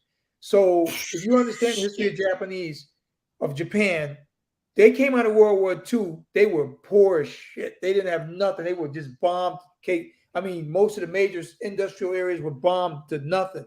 So they didn't even have a middle class. They never had a middle class before World War II, just like most of the world, right? But they actually came out, and the only major pay raise the Japanese got was in the 60s. The only major. And then they started making a little bit of money, but it was gradually going. It wasn't as big as what happened in the 60s. But they really got women over there working part-time. They only making like $60 a month working part-time. They're not getting that much money, brothers. So like Jay was saying, and like Malik, you got to get over there, man. And if you're going to do that tourist visa thing, do the digital nomad. Make sure, like I can't stress enough, like Jay was saying, make sure you got money on top of money. We're not saying be rich. We're just saying that make sure you got at least 4 to 6 months worth of expenses saved up at all times. Mm-hmm. I know it has to go through the exchange rate and everything because you have to convert it and things like that. Yeah. But the thing is that I would say this, like for example, I'm gonna be working the railroad really soon, like a train conductor, and that makes like at least 40 to at least 50K a year. But the thing is, for me, I'm saving up at least like out of that half that year, I'm gonna have at least $5,000. Okay. And the reason why is because I'm saving. Like I think like the thing is, you want to save up at least a substantial amount, but also like I said, enough to go over there and enough to come back. If you're that's the secret enough to come back. Exactly. You want I should say you don't want to have nothing. I don't want to cut you off. Because if you go over there on a tourist visa, I'm sorry, brother. I just want to piggyback on what you said. If you go over there on a tourist visa, like Jay said, if you ain't got the money to come back and you all of a sudden got to get out of there and they can't bring you back in country and you already got an apartment rent and everything and all your shit's in the apartment, you are SOL. You see what I'm saying?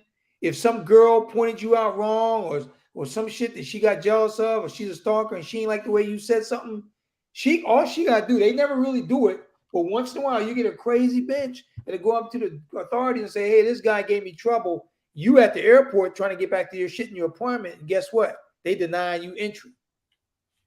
And you ain't got no money to go back. So you don't need to be in that situation. So Soul Shader, what's your situation, brother? I know you don't have a lot. You on the boat. What's up, brother? Right now I'm on a shift. Yo, brother. First of all, shout outs to you, man, for being on the boat. Yeah, I'll be home. I'll be back home tomorrow. It's an overnight. But right now I'm doing pretty good. I'm just working on. Yeah, we're still in Seattle, so like whenever you get the chance, we need some way. No, we're gonna do that, Yeah, I got a Japanese friend out here. He's about to move back to Japan like in a week. Whoa. So I'm gonna go talk to him a little bit before he goes. Yeah. We've been hanging out. He must be happy. But he doesn't want to go back. He doesn't I told him. I tell people, like I said, I'm gonna be a kid in the candy store, like brother said. Mm-hmm. But I've been working on getting this IT job, so I just been trying to improve my ASAP score. I've been working on the math and the science mainly, and I'm like, yeah, man, like just need a couple more points, and I can get it.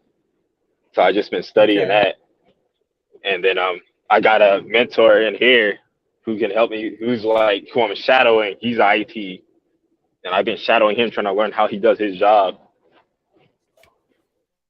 Okay, that's a good way to be, but I'm proud of you, man.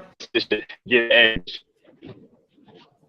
Yeah, I see what you're trying to do. You breaking up a lot, man. You sound like you underwater, brother. You breaking up a lot. Yeah, it's probably because the area, probably bad connection. Yeah, that's how the ship feel, man. Yeah, the Wi-Fi don't work that good on the boat. No. Yeah, y'all still using Windows XP in the Navy, so I know how that shit go. yeah, they don't use the super advanced stuff. They still using the old stuff. Because the I old stuff don't is not as know. I don't hackable. know why. It's not Well, say Oh, it hackable. again, brother okay. Tony. Yeah, it makes sense. It's harder to hack the older stuff. Yeah, Oh, the okay, Navy that's uses why. Windows XP. They actually bought the contract from Microsoft so that way they can use Windows XP because it's an older system, but it's hard to hack Windows XP.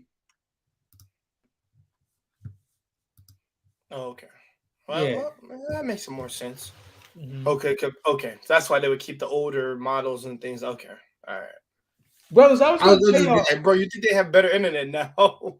Yeah, you should, man. But no, I was going to tell you, brother. So the reason why I brought this stream up here because I want brothers to be prepared when you go to Japan, man. I don't want you guys going over there and just thinking you can sleep with everything out there because they got some predators in Japan too, brother.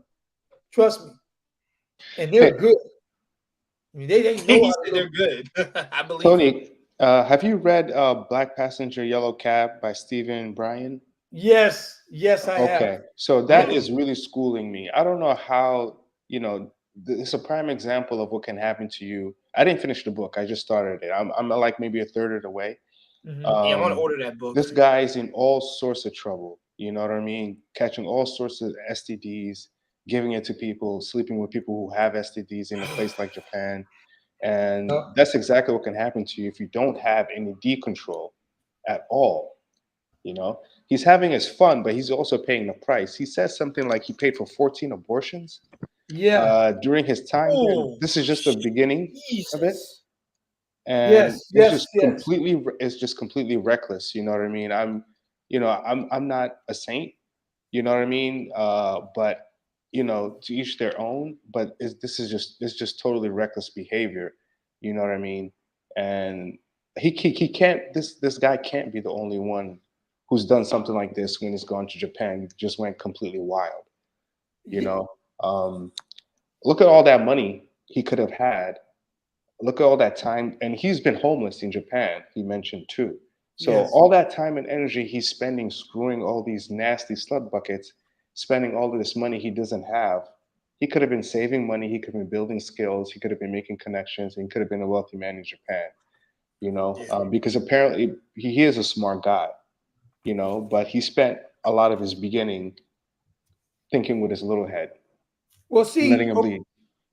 I'm sorry, Malik. The reason why I can explain that, you know what it is he came from Jamaica, and Jamaica has a reputation where they don't have the best family units in Jamaica. I've met quite a few Jamaicans, and they have either the one that's really strict about the family, and the most of the people there, the fathers got like kids from different mothers and all this other stuff. So the most kids are raised by moms or by aunties or whoever's in the neighborhood. So they're not really raised as men. And I noticed that a lot of brothers in Jamaica, they unfortunately for them, they're very emotional because they've been raised by women all their lives. They're overly emotional. So this brother, I read the book. I'm mostly almost done. I just kind of put it down after a certain time because I was looking at other books, reading other books. But in the book, like you said, he wastes a lot of money. Now, here's the thing. You touched up on abortions.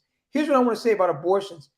Japanese government the doctors tell females the pill is not the good thing, the way to go.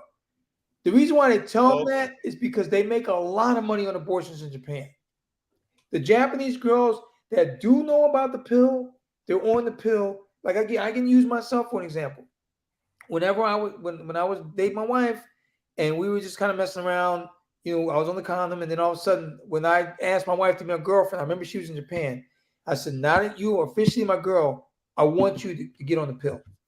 She went right to her doctor, and she got on the pill. Because I said, "I'm not using no condoms anymore." I said, "You're the one." So that's when you come to them and say yes. Now they might come back and say, "Well, doctor said," you say, "No, babe, go do your research." And trust me, if you tell your woman to get on the pill, she getting on the pill. She don't give a shit what the doctor said. She listened to you first.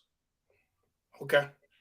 So I wanted to bring that out there. So that's why Malik, that guy wasted all that money on abortions. And like you said, brothers, Malik hit this shit on the spot too, man, right on the top of the fucking head, man. When you over there chasing pussy all the time, even no matter where you at in the world, you not making money. You not making money when you're doing it. Look, Yeah. I told this new brother that just got there from England, I said, "Man, don't worry about the females right now. I said, there are plenty. They're going to be around. They're not going nowhere. There's a new 18-year-old coming on the market every day. Don't worry about it. You know what I'm saying? Because the thing is this, you have to establish yourself. You have to build that foundation. And that way, when you start going out there, guess who's calling the shots? The person who's established. The way you walk down the street shows people you established. You watch, brothers. I'm going to be in Japan in 2 days with my family, my wife and my 2 children. And I'm going to be walking down the street in Tokyo, Niigata, everywhere, Kyoto, Osaka. And they're going to know, just by the look on my face and the demeanor, that I'm a wealthy man with a beautiful family. And every girl in Japan going to be envying the hell out of my wife. I know it for a fact. Yeah, they will. That's how you got to carry yourself. You can always get the booty. You can always get the booty in Japan. It's trust me, it's plentiful. They drop in panties. It's plentiful. You can always get it. But you got to build yourself up first. You got to let these women know you're selfish. If they're going to say you selfish, yeah, you selfish. I'm going to add Dimwood too. What's up, Dim? You tell them you selfish? Yeah, you selfish. What up, brother? What's going on? What's up, big bro, Tony? How are you? What's up, Thomas Dimmerham? It's been a minute, brother. Been a minute. Thomas. I thought you was gonna be back in the States this year, man, or be in the States this year already. Bro, I had a lot of things I had to get over and done with in the UK. I didn't want to go to the States, to be honest. Japan's on my list. Okay, you ain't okay. I can hear you. I hear you. I understand that, brother. Yeah, I currently got with one renowned company. They're called PwC. Yeah. And I told Theo about this. He said there's a Japanese office with so PwC has a Japanese office. So I'm going to begin with them next year, early January. So after I finish my 6-month probation, I'm going to ask them whether to work abroad, and I'm hoping I work in Japan. You will be there, brother. You ain't got to hope. You will be there, brother. Awesome. You're on the right path. Awesome. Yeah, because I had a chat with Theo regarding I asked him, well, how come so many brothers are getting into IT but making about 6 figures? And I told him, well, in the US, Tom, and the IT market is bigger than the UK, so it makes so much sense. But right now I'm just getting certifications. I got 2 certs in Google Analytics, so I'm just also working on obtaining the AWS Solution Architect Associate certification. So my plan is just put my head down so I can work abroad next year. And see, that's what you got to be, brothers. I'm saying, you got to get your head down. You got to be focused on building up your career, building up your lifestyle, building up your wealth. The women will always be there, brothers. Trust me. You look. I'm not the first one to turn it down once in a while when I was single. You're gonna have to turn down the pussy once in a while. It's gonna happen, but it's okay. Walk away. You just got. What I'm trying to say is, and what I try to tell brothers, you are valuable. You are a highly valued person, and you have to behave that way when you're dealing with these women. The brother that just okay, baby, go, yeah. You think you got them. Remember that saying? When you're thinking you're fucking them, they're fucking you. That's how it is. Yep. You know what I mean? You might be doing it literally, but mentally or just everything, the whole anatomy of the whole build-up, you getting screwed. Yeah, you might have your 20 minutes of pleasure with them, but they gonna get a lot out of that 20 minutes of pleasure. Look what happened with this girl now. She got pregnant off this dude. Tony, go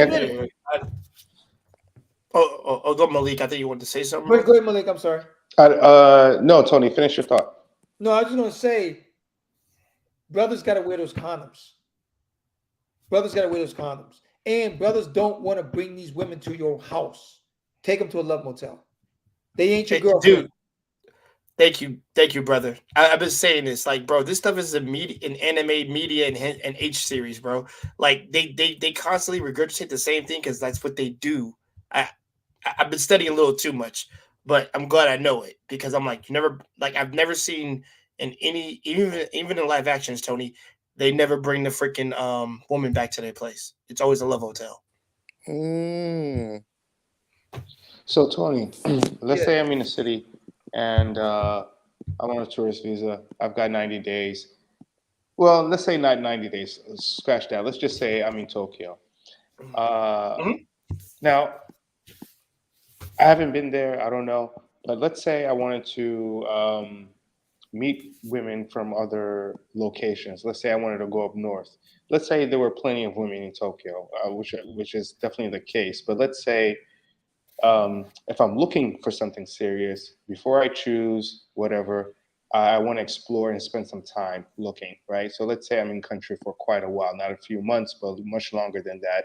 And, you know, um, how will, I mean, I think I know how I would strategize that, but let's say if I wanted to go up north, let's say the Hokkaido area or like somewhere else, um, you know the culture better. What is the best way to meet somebody? Would it be you know be able to be in a social sort of situation where I'm able to meet somebody? Would you recommend something like enrolling into classes, hobbies, or you know something of that sort? You don't have to do all of that, brother. You just have to be out and about. You have to be the brother. Look, this is the way I used to do it when I was in Osaka. The brother that walks down the street showing confidence and just knowing what he's all about, going to these like the Starbucks or hitting up a couple bars once in a while, hitting up the libraries, hitting up the bookstores, hanging out at museums and whatnot. You meet a lot of girls, brothers, at museums, at cultural festivals. You meet a lot There we of go, nice, Tony.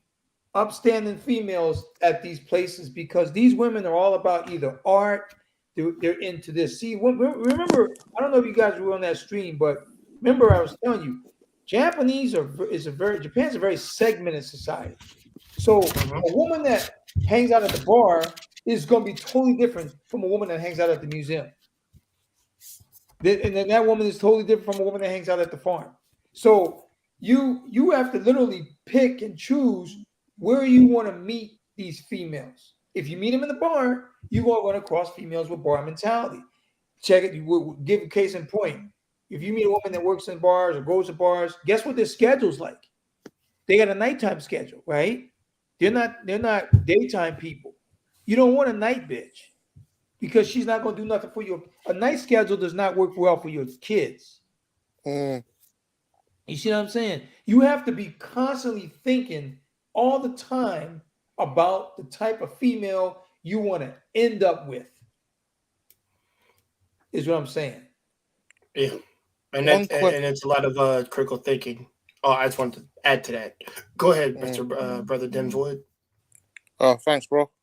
One question, brother Tony, is I know you guys were talking about brother Stephen, the yellow cab author, Yes. who yeah, he recently did a live stream with IP, and he did another he did an interview with IP that's on the Patreon.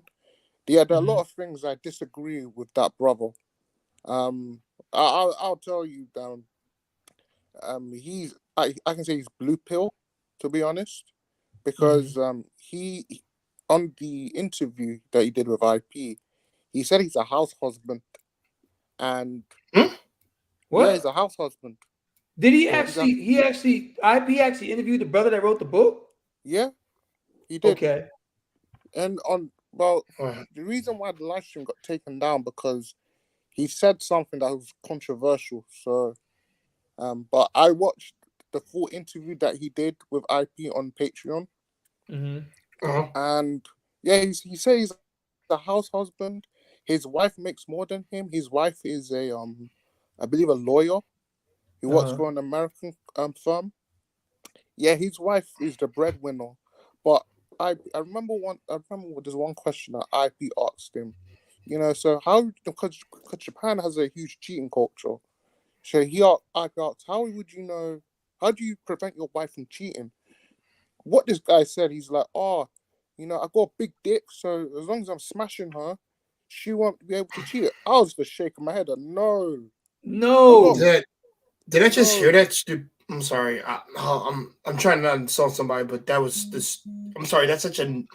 Let I me say missed it, that. brother. Could you It's repeat a that? nigga response. So I missed. IP asked. Oh, Demswood, can you repeat what you just said? What that guy said? Because Malik didn't. Just that last part, yeah. So because Japan has a huge cheating culture, IP asked brother Stephen, how do you prevent your wife from cheating on you? Because his wife is the breadwinner. He makes more money than him. So what he said is that, I got a big dick. So as long as I'm smashing her, she won't be able to go with another man. I was like, what? Oh no. I'm sorry, man. He's a nigga. Yeah. A lot of brothers had I hate to issues use that with term, but he is. He's not a black man. Yeah, a lot of brothers had issues with that. I said, no. I told IP, no. What? Well, did you read his book? I mean, if you read his book, I mean, I'm not trying to. Well, I am being judgmental, but Go ahead, I brother. got to look for the brother.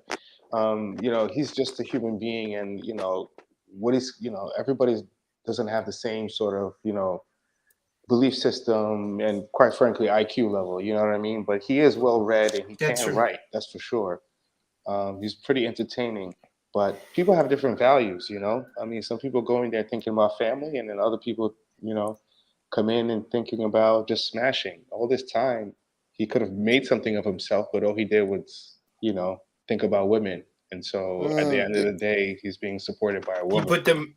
Yeah, he put them first above his goals, or above like what he was probably trying to pursue originally. But he probably got shot down, and then that was his like go a backup plan or whatever.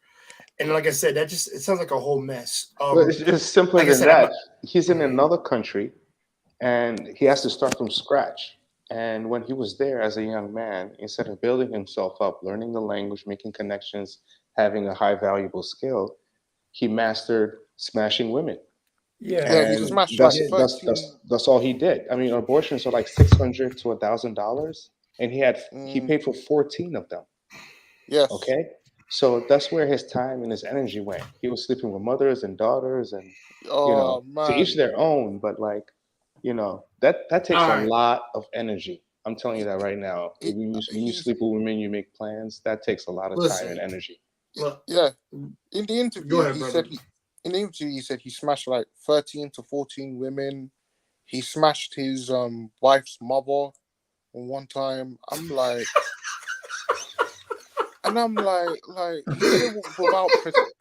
he did it without protection, and he contracted syphilis, and I'm like, chlamydia twice. Chlamydia. Chlamydia. Sorry, chlamydia. And I'm like, what?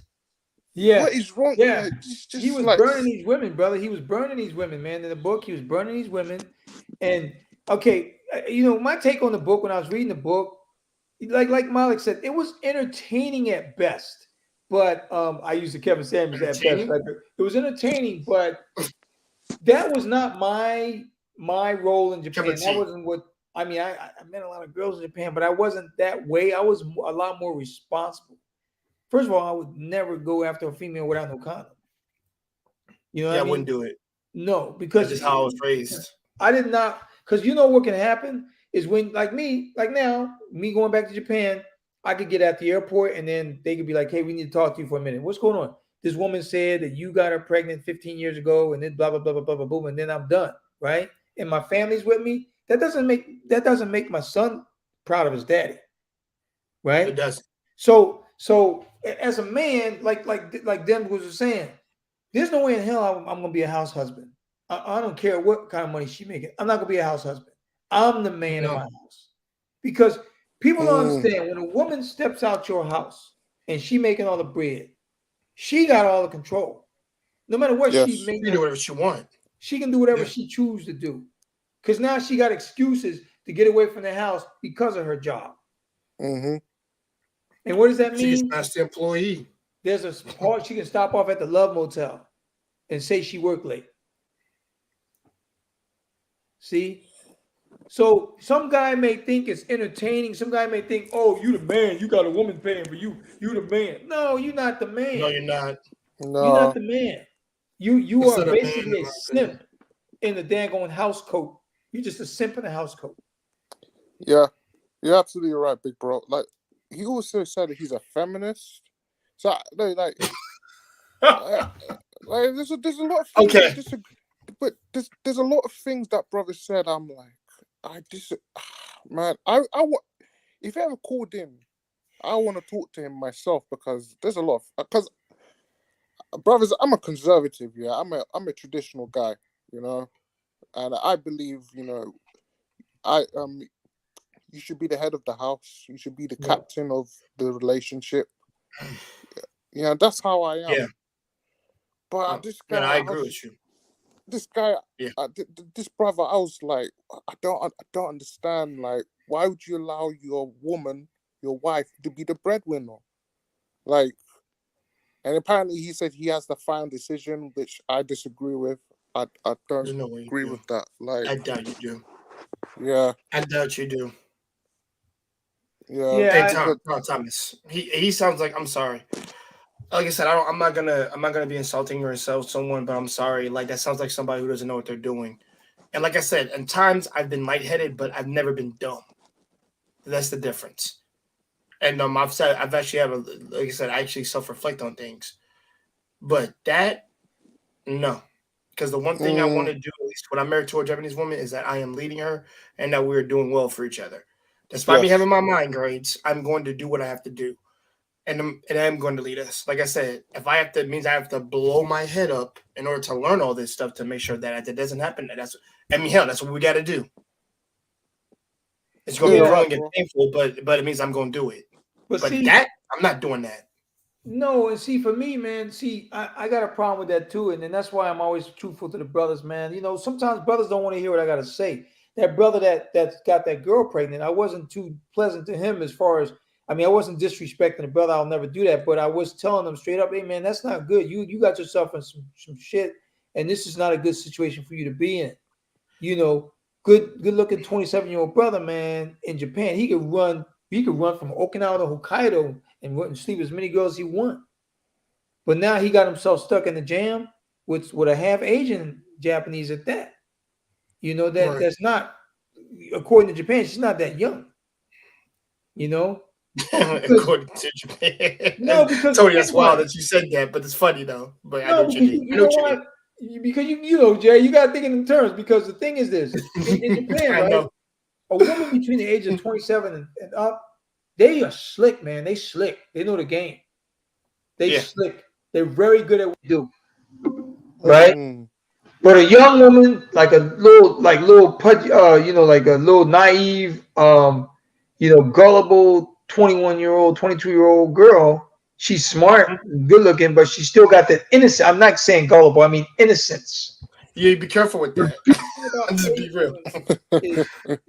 when they're younger, they're very innocent. Yes, sir. And it's beautiful because they will do anything for you.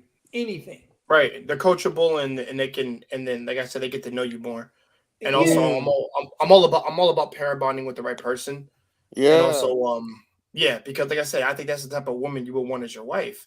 And Yeah. and like I said, for what this dude did, that's stupid. I've always said marry before you carry. And listen, I'm not making any kids until I'm married to my woman. Yes. That's me. You don't know what's up. That's Yeah. me. Yeah. I'll say this. You know, if you smash a woman on the first date, she's not wife material, in my opinion. She's most likely a modern woman. You know, like how you gonna pair bond? In my opinion, brothers, like I just like when I go to Japan, I just want to meet a woman who, you know, I can pair bond with before smashing. Like, Tony, isn't it 3 to 4 dates before you do It's the 3 to business? 4. 3 to 4. Mhm. Yeah, Yeah. that's what I like that. I like that because I like that too because I'm actually getting to know somebody because I kind of like that's why I said I tell everybody here I never really liked the idea of having to smash a girl the first time I know her because I Yeah, don't really know you and also it decreases the value of sex for me because I'm like because I feel like once I've known you and I've done that with you then I feel like you're something special to me if we've been around yes. a long period of time is what I'm saying and then I'm just like and plus my mother didn't check that out she like all right, sir. I'm like, all right, she the one. Like No, I I agree with you 100% because I'm that way too. I actually don't like smashing a chick on the first day. But the ones that I have, I would never be. They'd never be my girlfriend. Put it that way. I remember I was in Japan one year, and I went to I can Roppongi, tell Tony. and this girl she owned a dentist, so she made a lot of money. She was a dentist in Japan. She owned her own dental clinic, Oh, so nice. that's one of the highest salaried women. Like I could have been like that dude, a house husband, and his wife going out there. She had her own condominium. She bought, she took me over her place. She took me over her place like the second night. The first night I took her to my place. I was staying at this ryokan in Kibukudo. And see, first I remember going when I met her. And I think, see, this is what I'm saying. That's how I felt that particular night. I told her what I wanted. I came in there and she said, you how long you been in Japan? I said, I've been here a couple of days. And I remember because I was smashing this Canadian chick. And then I said to her, she said, what do you want? I said, all I want is I literally said it. I said, all I want is some Japanese pussy. That's all I want. And so, and then she told me, I she said, well, respect you. yeah, she said, well, I'm not doing anything tonight, but let's have fun. Next thing you know, I'm in a taxi with this girl on the way to my hotel. She gets to the hotel with me. We're in the bed. She was on the rag. She started a period that night. And I never forget there was blood all in the sheets, man. And she was apologizing to me. She said, oh, I'm so sorry. She was so embarrassed. So that she was so embarrassed that a few days later, she invited me to her house. She cooked really good for me. And then guess what else she did, brother? She gave me the key to her place. Hey, And I was in Japan. I was in Japan for 2 or 3 weeks that time because I went there to look for a job. The whole other time, I kept my hotel, but I kept going over her house every night. I was staying with her every night until I left. And after I left, I never seen her again. I never called her. Nothing. Okay. Because that was nice. because you know why? Because I recognized the type of relationship that was. Mm, Right. mm. That's one other question I have for you, Tony, is Yes. so my plan is work. I want to work abroad in Japan, but I also want to have a second job. So I've currently finished an automation testing course. So my plan next year is to have 2 jobs in Japan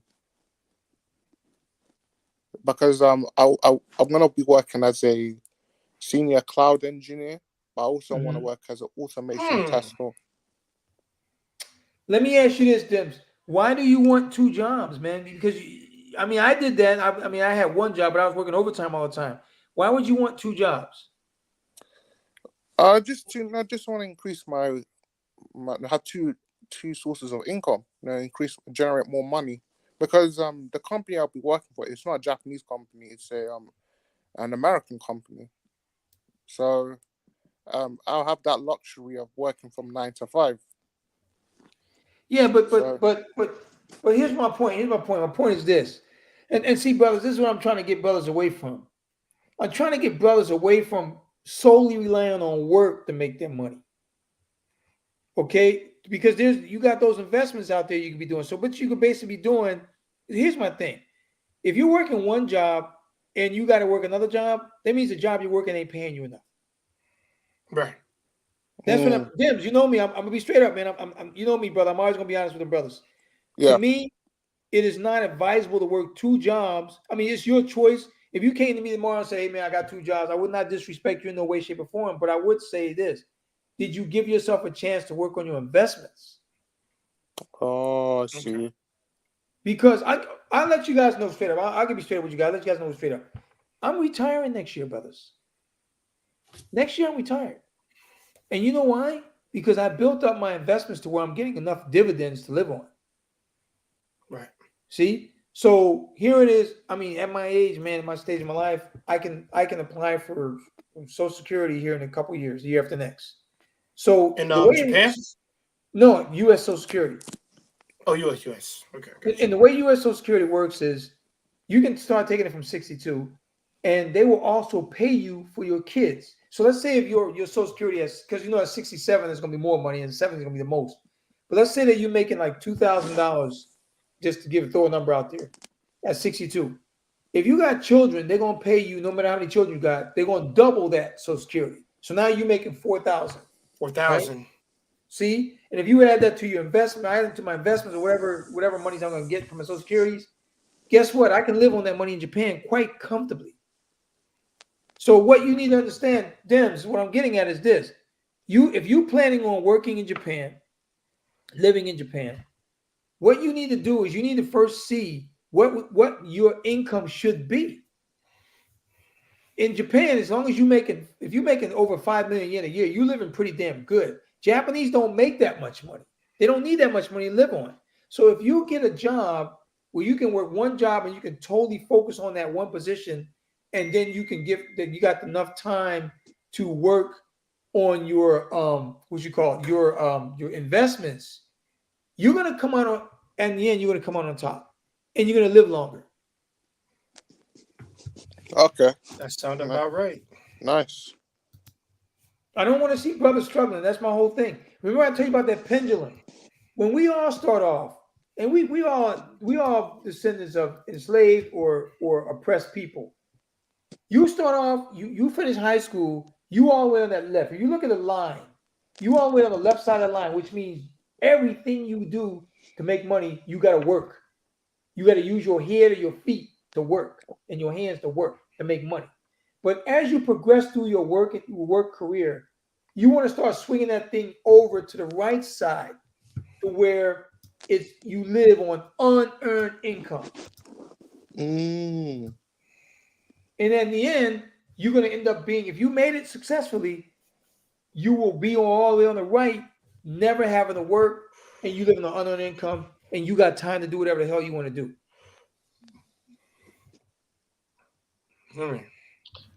Hey Tony, Yes. do you recommend a guest house or an Airbnb? I recommend the guest house because you're going to be able to meet other people. They have some pretty interesting people at the guest house. You got people of all ages and all backgrounds in Japan, and you can meet some really nice people that will kind of teach you a lot about Japan. You ain't got to sleep with them, you ain't got to date them, but they will teach you some Thank goodness. about Japan. Thank goodness. That's all I want. Oh, yeah, Tony Brothers. By the way, y'all pick this up. I got a couple other Japanese books in here as well.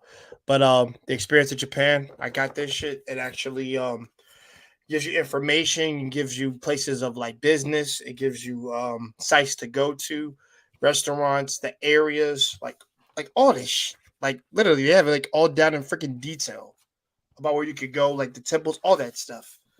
And Okay, I this just is one of dropped the it in books the I've been chat. studying. Huh? I Oh, just you dropped said it in tap the it in the chat. Yeah, experience Japan. Yeah. It's not even that much of it. It's not even that much. I think it was like maybe like 14 or 15 bucks for it. Because I got it at Books A Million. And you know, I've been freaking buying out their Japanese. So let me ask you brothers this, So, yeah. man. So I see you buying the books, and I see Dems has got plans to get to Japan. Malik, what about you, and what about you, Jay? What's your plan approach to get to Japan? I'll let Malik go first. I'll go last. Okay. Well, the hiring season is coming up, and which is in March, and so Yes. hopefully March, I'll be there. That's what I'm planning for, and then so I've gotten some buzz on LinkedIn, and and I'm planning to interview, and I'm planning to interview with international companies specifically because recruiters contact you, etc. And I'm going to specify that I'm looking for an international company, and take it from there. I've looked at the salaries; they are kind of low compared to US, like like really low. But like you said, it doesn't take much money if you spend correctly to sustain yourself there. So if I have another source of income it will help. But my plan is, even if it doesn't pay well, it's a foot in the door. And I think other companies in Japan like to see that you've worked for another company before in Japan. And hopefully the next job or next gig will pay much higher. Okay, before you say what you got, Jay, I wanted to piggyback off of what Malik was saying. So, okay, like you said they don't pay as much in the U.S. Let me reiterate this, brothers.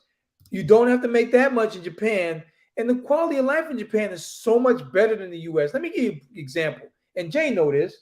The U.S. is pretty much, I mean, I hate to be honest, we got some beautiful scenery, but the average American city is ugly as fuck. Because think about it, the way they set it up. And Jane, you out there, you've been to Georgia, you got Malik. I'm not sure where you at, but I'm in Seattle, Washington State. Yeah, we got a pretty scenery, but one thing I hate strip malls. I hate strip malls. I hate big streets. I hate to where I gotta drive everywhere to get somewhere because my kids they can't walk where I drive, right? So if you notice in the United States, and I don't know if this is the way in England, I think England is not as extreme as the U.S. as far as this car driving bullshit. America is an oil-rich country. What they basically do is oil companies have set it up to where everything you need to do, you got to use oil. So you got to drive to work, to commute to work, you got to buy gas. You need gas, right? You got to buy that car. So they in bed with the car dealerships. They need you to buy the car to make money so you can get to work. Everybody's spending so much money to get to work that their quality of life is falling by the wayside everywhere else. So Malik, by all means, go to Japan. You will, even though your money will be lower, who cares? Your quality of life is going to be so much higher because Japanese restaurants are safe. The food is good. You don't have to tip. And they cost 133% less than the United States. Yeah, I do know about that. Yes. Look at Houston. Look at Dallas. What do you see? Big streets, big cars, and people walking down the street besides these big ass cars, and then they got to cross this big ass street to go to another strip mall. Oh yeah, I forgot. Yeah, the streets in Tampa and Florida, the same thing. Yeah, I lived there for 3 years, so yeah. The places that you love to live, where they got the nice town walks, the streets, the trees everywhere. You can walk around the corner, and you got a nice little town center type place where you can walk on the street.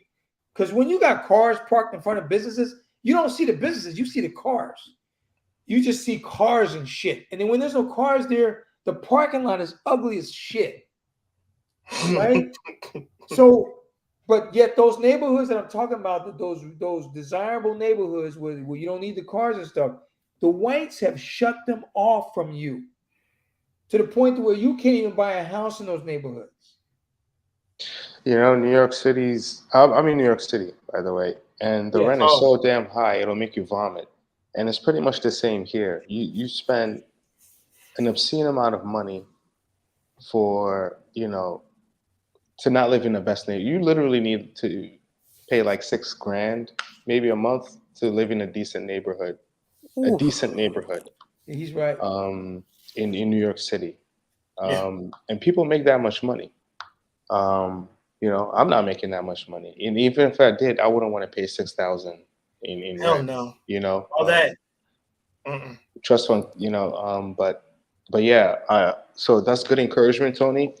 So I'm gonna cross my fingers. I'm gonna,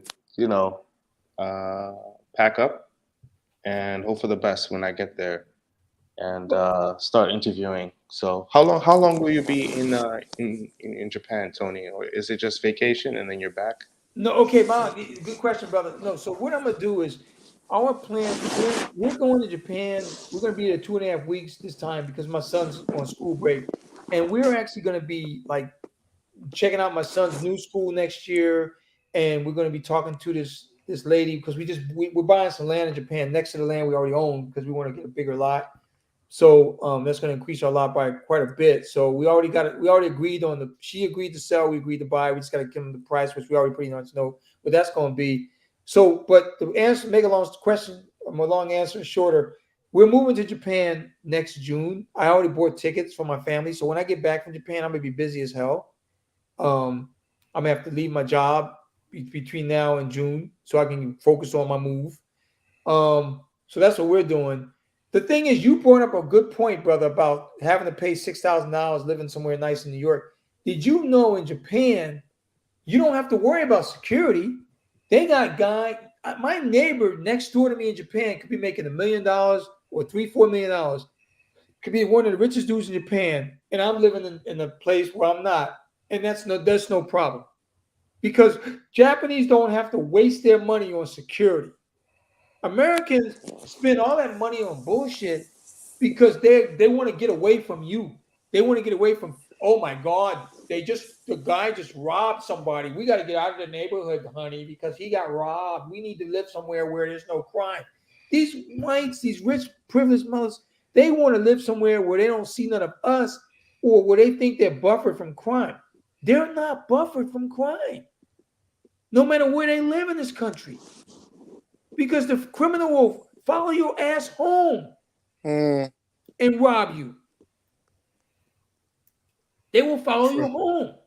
So in America, no matter what you pay for a place, you're not safe. You are a crazy gunman away from dying in a goddamn superstore. Yep. No matter where you live. Yeah, it's the same in the UK, to be honest. Same in the UK, right? Yeah. Same in the UK. All these you can break into one's house. There's the knife crime is high in London, so there's mainly because of gangs, and unfortunately, it's comprised of black men. So a lot of black men involved in gangs. So it's just a lot of mayhem.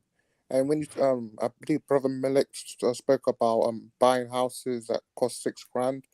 I mean, the property in London with this whole in insertion. That's monthly rent. That's monthly rent, Dims. Monthly rent, brother. Monthly rent.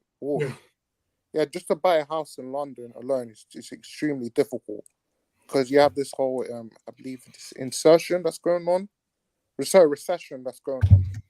So the taxes are just increasing in the UK.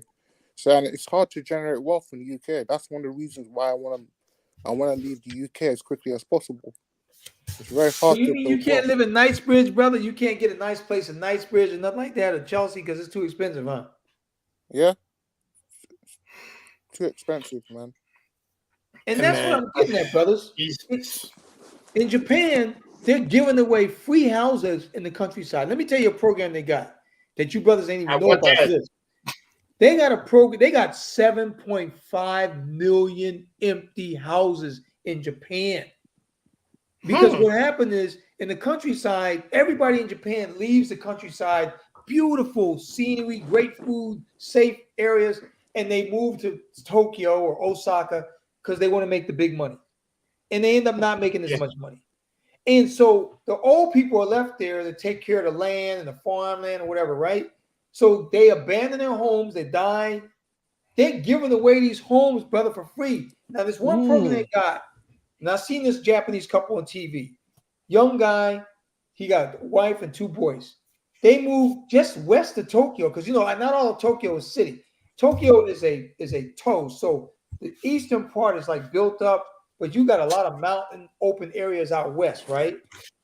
They moved to a house out there in a little town out western Tokyo, and the government of that town said, "We only want you to pay $2,300 a year to live in this house, and after 10 years, you get the house for free, and we give you all your money that you paid back." So just imagine, Jay, you meet a nice Japanese girl, and you want to get land. She may be the girl that may not want to do that. That's why you got to choose your women wisely. You need a woman on your purpose. If she's on your purpose, she's gonna do whatever the hell you want her to do. She's not gonna complain. Right. Oh, I don't want to live in no. I keep that because there ain't nobody. Oh no, I don't want that. No, a woman will live wherever you choose to live because she's your wife. She's there to shut up, and super silence and get ass on the train and live wherever you want to live. Period. In the subject. Yeah. Because if she don't, there's 1,000 more that will. Yeah, one other question I have for you, big bro, is I'm going back to the Yellow Cab author. He said that, you know, this is where this is the main thing I disagree with him on. Well, one of the main things. He said, you know, you need to. He said in his words, he had to reprogram his Japanese wife because she was too Japanese. So he had to take her to America, re-civilize her, then bring her back. I disagree with that, bro. I'm like, what's he talking about? Hey, listen. As far as I'm concerned, screw it. I can't be nice no more. I'm sorry. Like, this is the jackass in here right now. This is some mythological shit. I ain't never, like, seriously, like what he's talking about, like what he's saying. You sound like a cartoon character to me right now. I just can't take you seriously. Like I had to. Because he said in his words, she's too Japanese. She's a typical Japanese woman. And this is where, bro, I can't believe he said this. Because she's typically Japanese, she's subservient, and she'll lack critical thinking. I'm like, no, this is too much. You're trying to say she's dumb. That's what he's saying. That's what he's trying to say about this woman. Yes. That's what he's trying to say.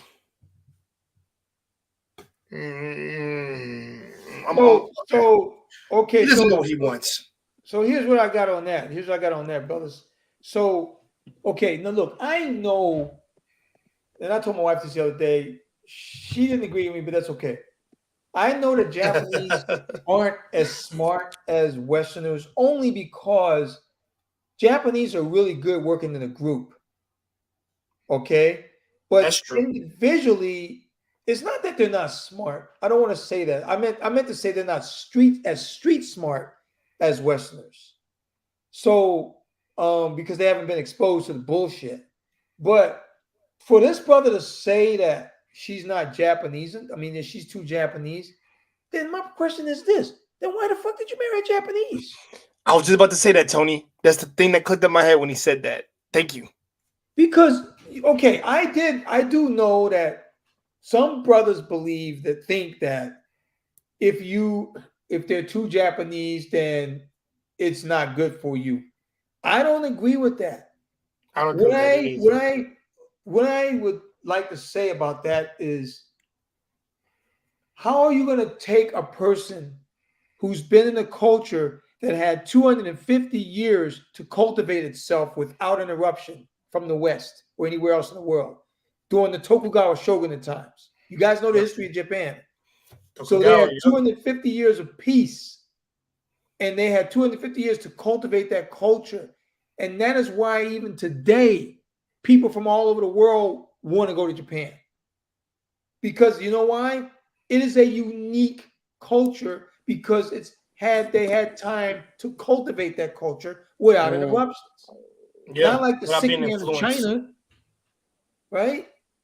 China's screwed up because China's mad. It is. Because China used to be Japan, or used to be not Japan, but used to be like Japan back in the Qing dynasty and the Qing dynasty, things like that.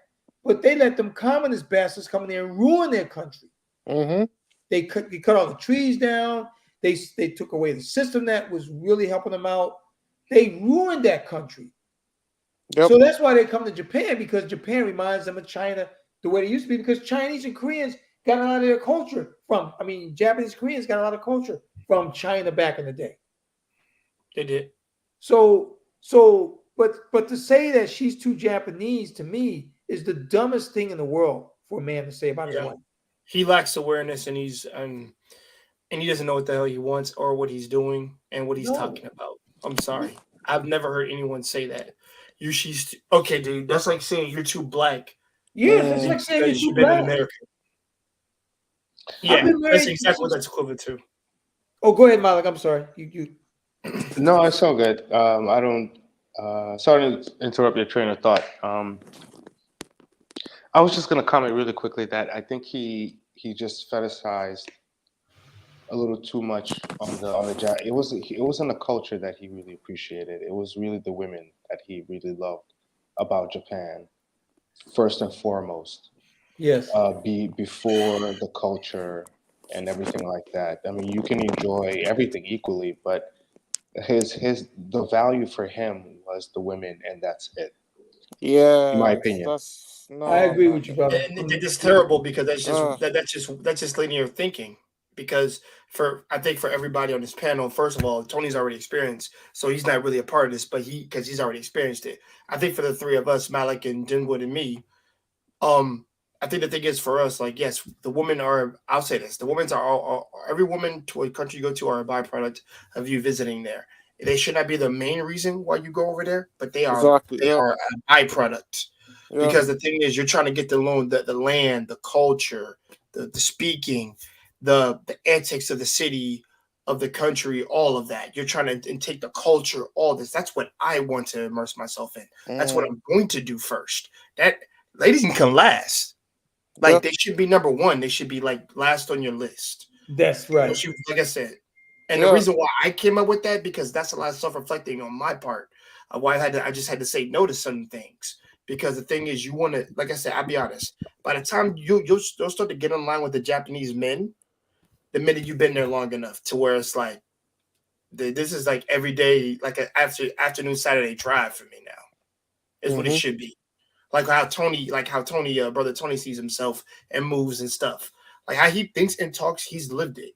This dude, I think he was, like I said, he was just all about the pussy, just trying to chase it. And I'm just like, that's a terrible mindset. And that's honestly nigga mentality. You're not a like me at that point to me. You're a nigga. You're thinking like one. He's basically a passport pookie, bro. That's what he is. Yeah. Yeah. And I hate to use the N word, but that's really what that is. Because I said there's a difference between a black man and a nigga. There's a clear difference. Tony is a black man. Talented Man is a black man. Malik is a black man. Show Shader, a black man. Me, I'm a black man. That cat is a nigga. I'm sorry. Yeah, I just and I know that. I mean, you right on the spot. I mean, I know if IPs are people like, well, I don't like using that word. Well, Yeah. I don't like using that word either. Please, I don't like using the word. No. It's not. No, I want to just stress this. It's not the word itself doesn't bother me at all because this is part of our culture. I think a lot of blacks have a hard time using this word or understanding this word because you know what it is, brothers, is we're starting to become a little bit like the whites when we start to question our own use of the word nigger. You know what I'm saying? It's because this is our culture. When we go around our neighborhood, we go talk to our people, that word is going to get spread around like water. Yeah, it may not be the intelligent thing to say in the work environment, and it may not be the right politically correct thing to say when you're out and about and you're giving presentations and whatnot. But when you're with your boys, when you're with your family, that word's going to come out a lot. And it's your uncle's going to say it. Your uncle's going to say it, and your daddy's going to say it. And so for somebody to say, well, I don't want you to use that, and I don't want to hear that music, that's their opinion. Everybody's got their opinion, but that's where they are in their particular point in life. Me, I'm in the older generation, and I grew up using it, hearing it, tasting it, feeling it, being called it. I mean, so am I going to teach that to my kids? Would I like my kids to use it? No. Do I think so? That's my point. My point is, is eventually it will have to, cease to exist somewhere down the line. But to me, that's a natural progression. That's a natural evolution. Yeah, and the thing is, I think the thing is for us, like for me, I'm trying to it's almost impossible to untrain yourself from words you've used. But the thing is, I'm learning. Like I've told people, I'm a work in progress. I am trying to not use certain words anymore because, like I said, I'm preparing myself for Japan. I'm preparing myself to be a better person. Things like that.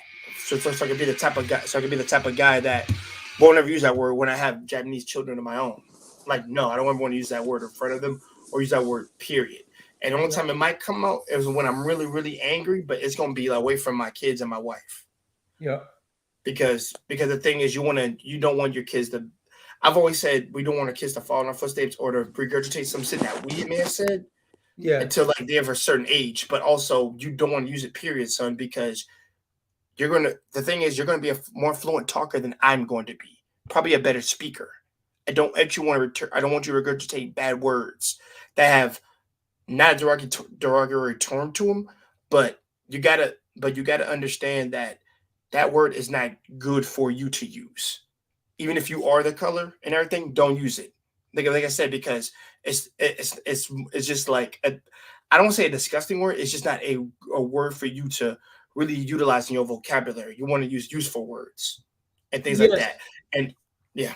Yeah, and you're right, brother. And see, here's the thing I wanted to bring up, and I'm sorry, I didn't mean to change this up a little bit, but I did see something that Soul Shader just said. Apparently, he's in a situation where he can't talk, but he can chat. So he's saying that Korea might be too westernized. Now, I want to say something on this one. So I was in Korea. I lived in Korea. I was stationed in Korea when I was in the Air Force. I went back to Korea quite a few times when I was pulling alert duties and spent time there. Yes, Korea is too westernized. Because South Korean women have become highly mobile, if you will.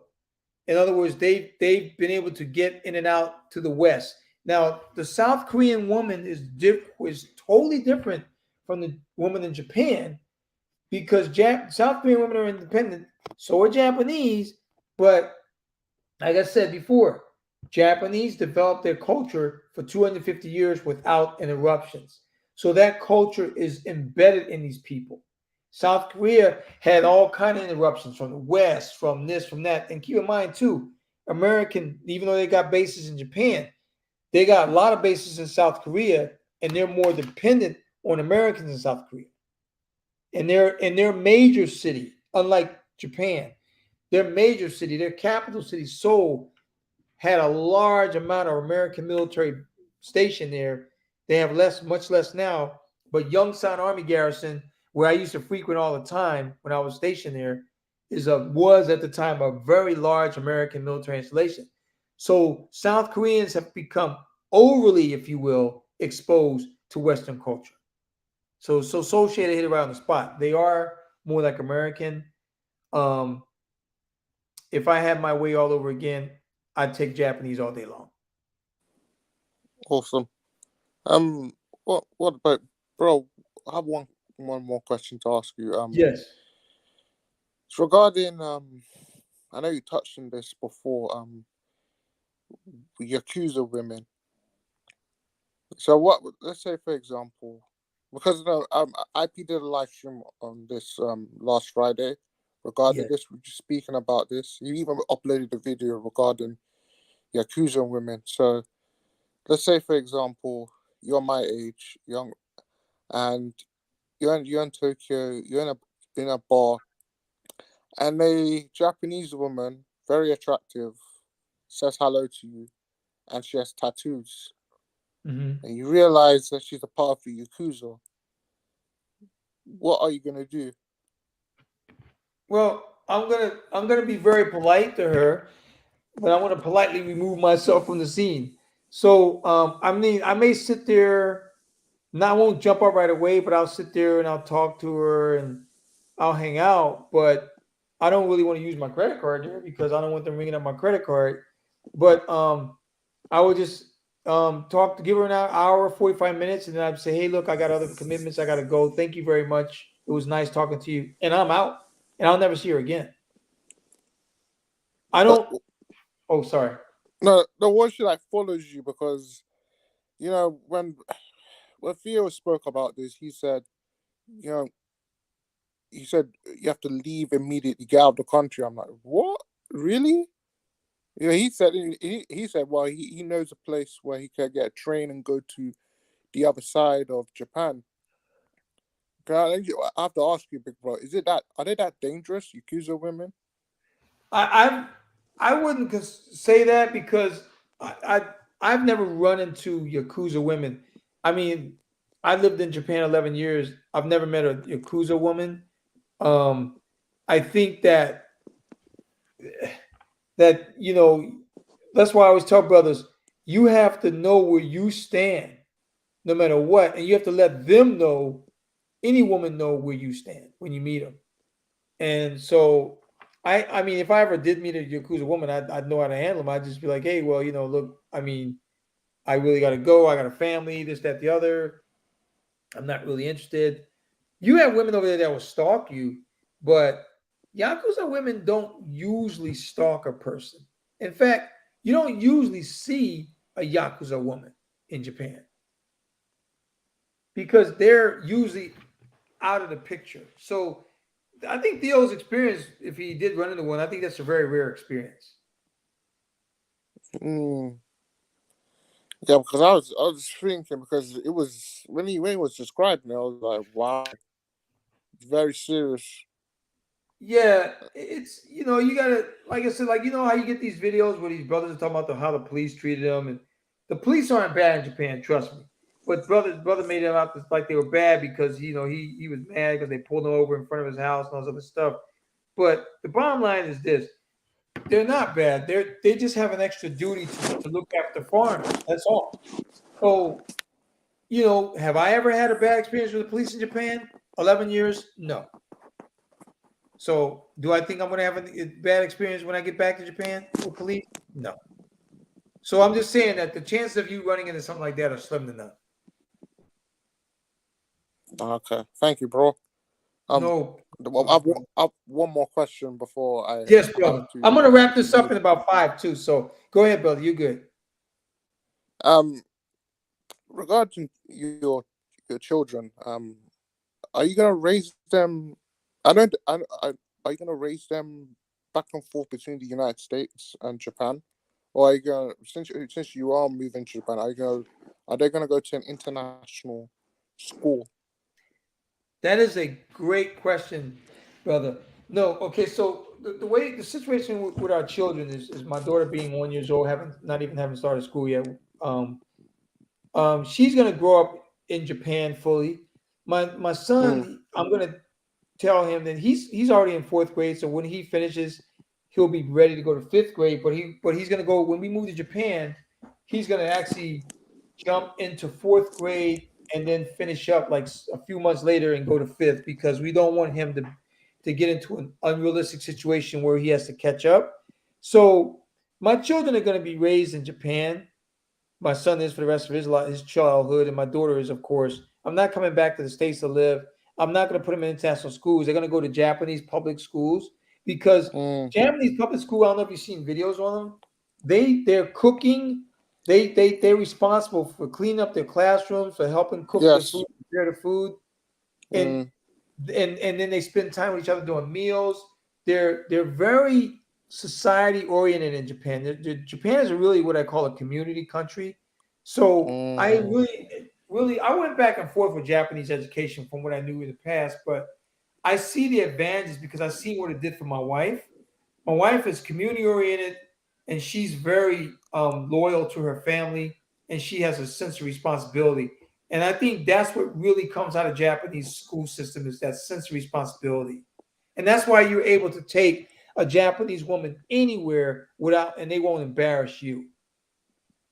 You can't take a lot of women in the West places. They're going to turn around and either they're going to get stupid drunk and make you look like an idiot, or they're going to yell and embarrass you, or they're going to find a way to embarrass you even if they're not trying to do it.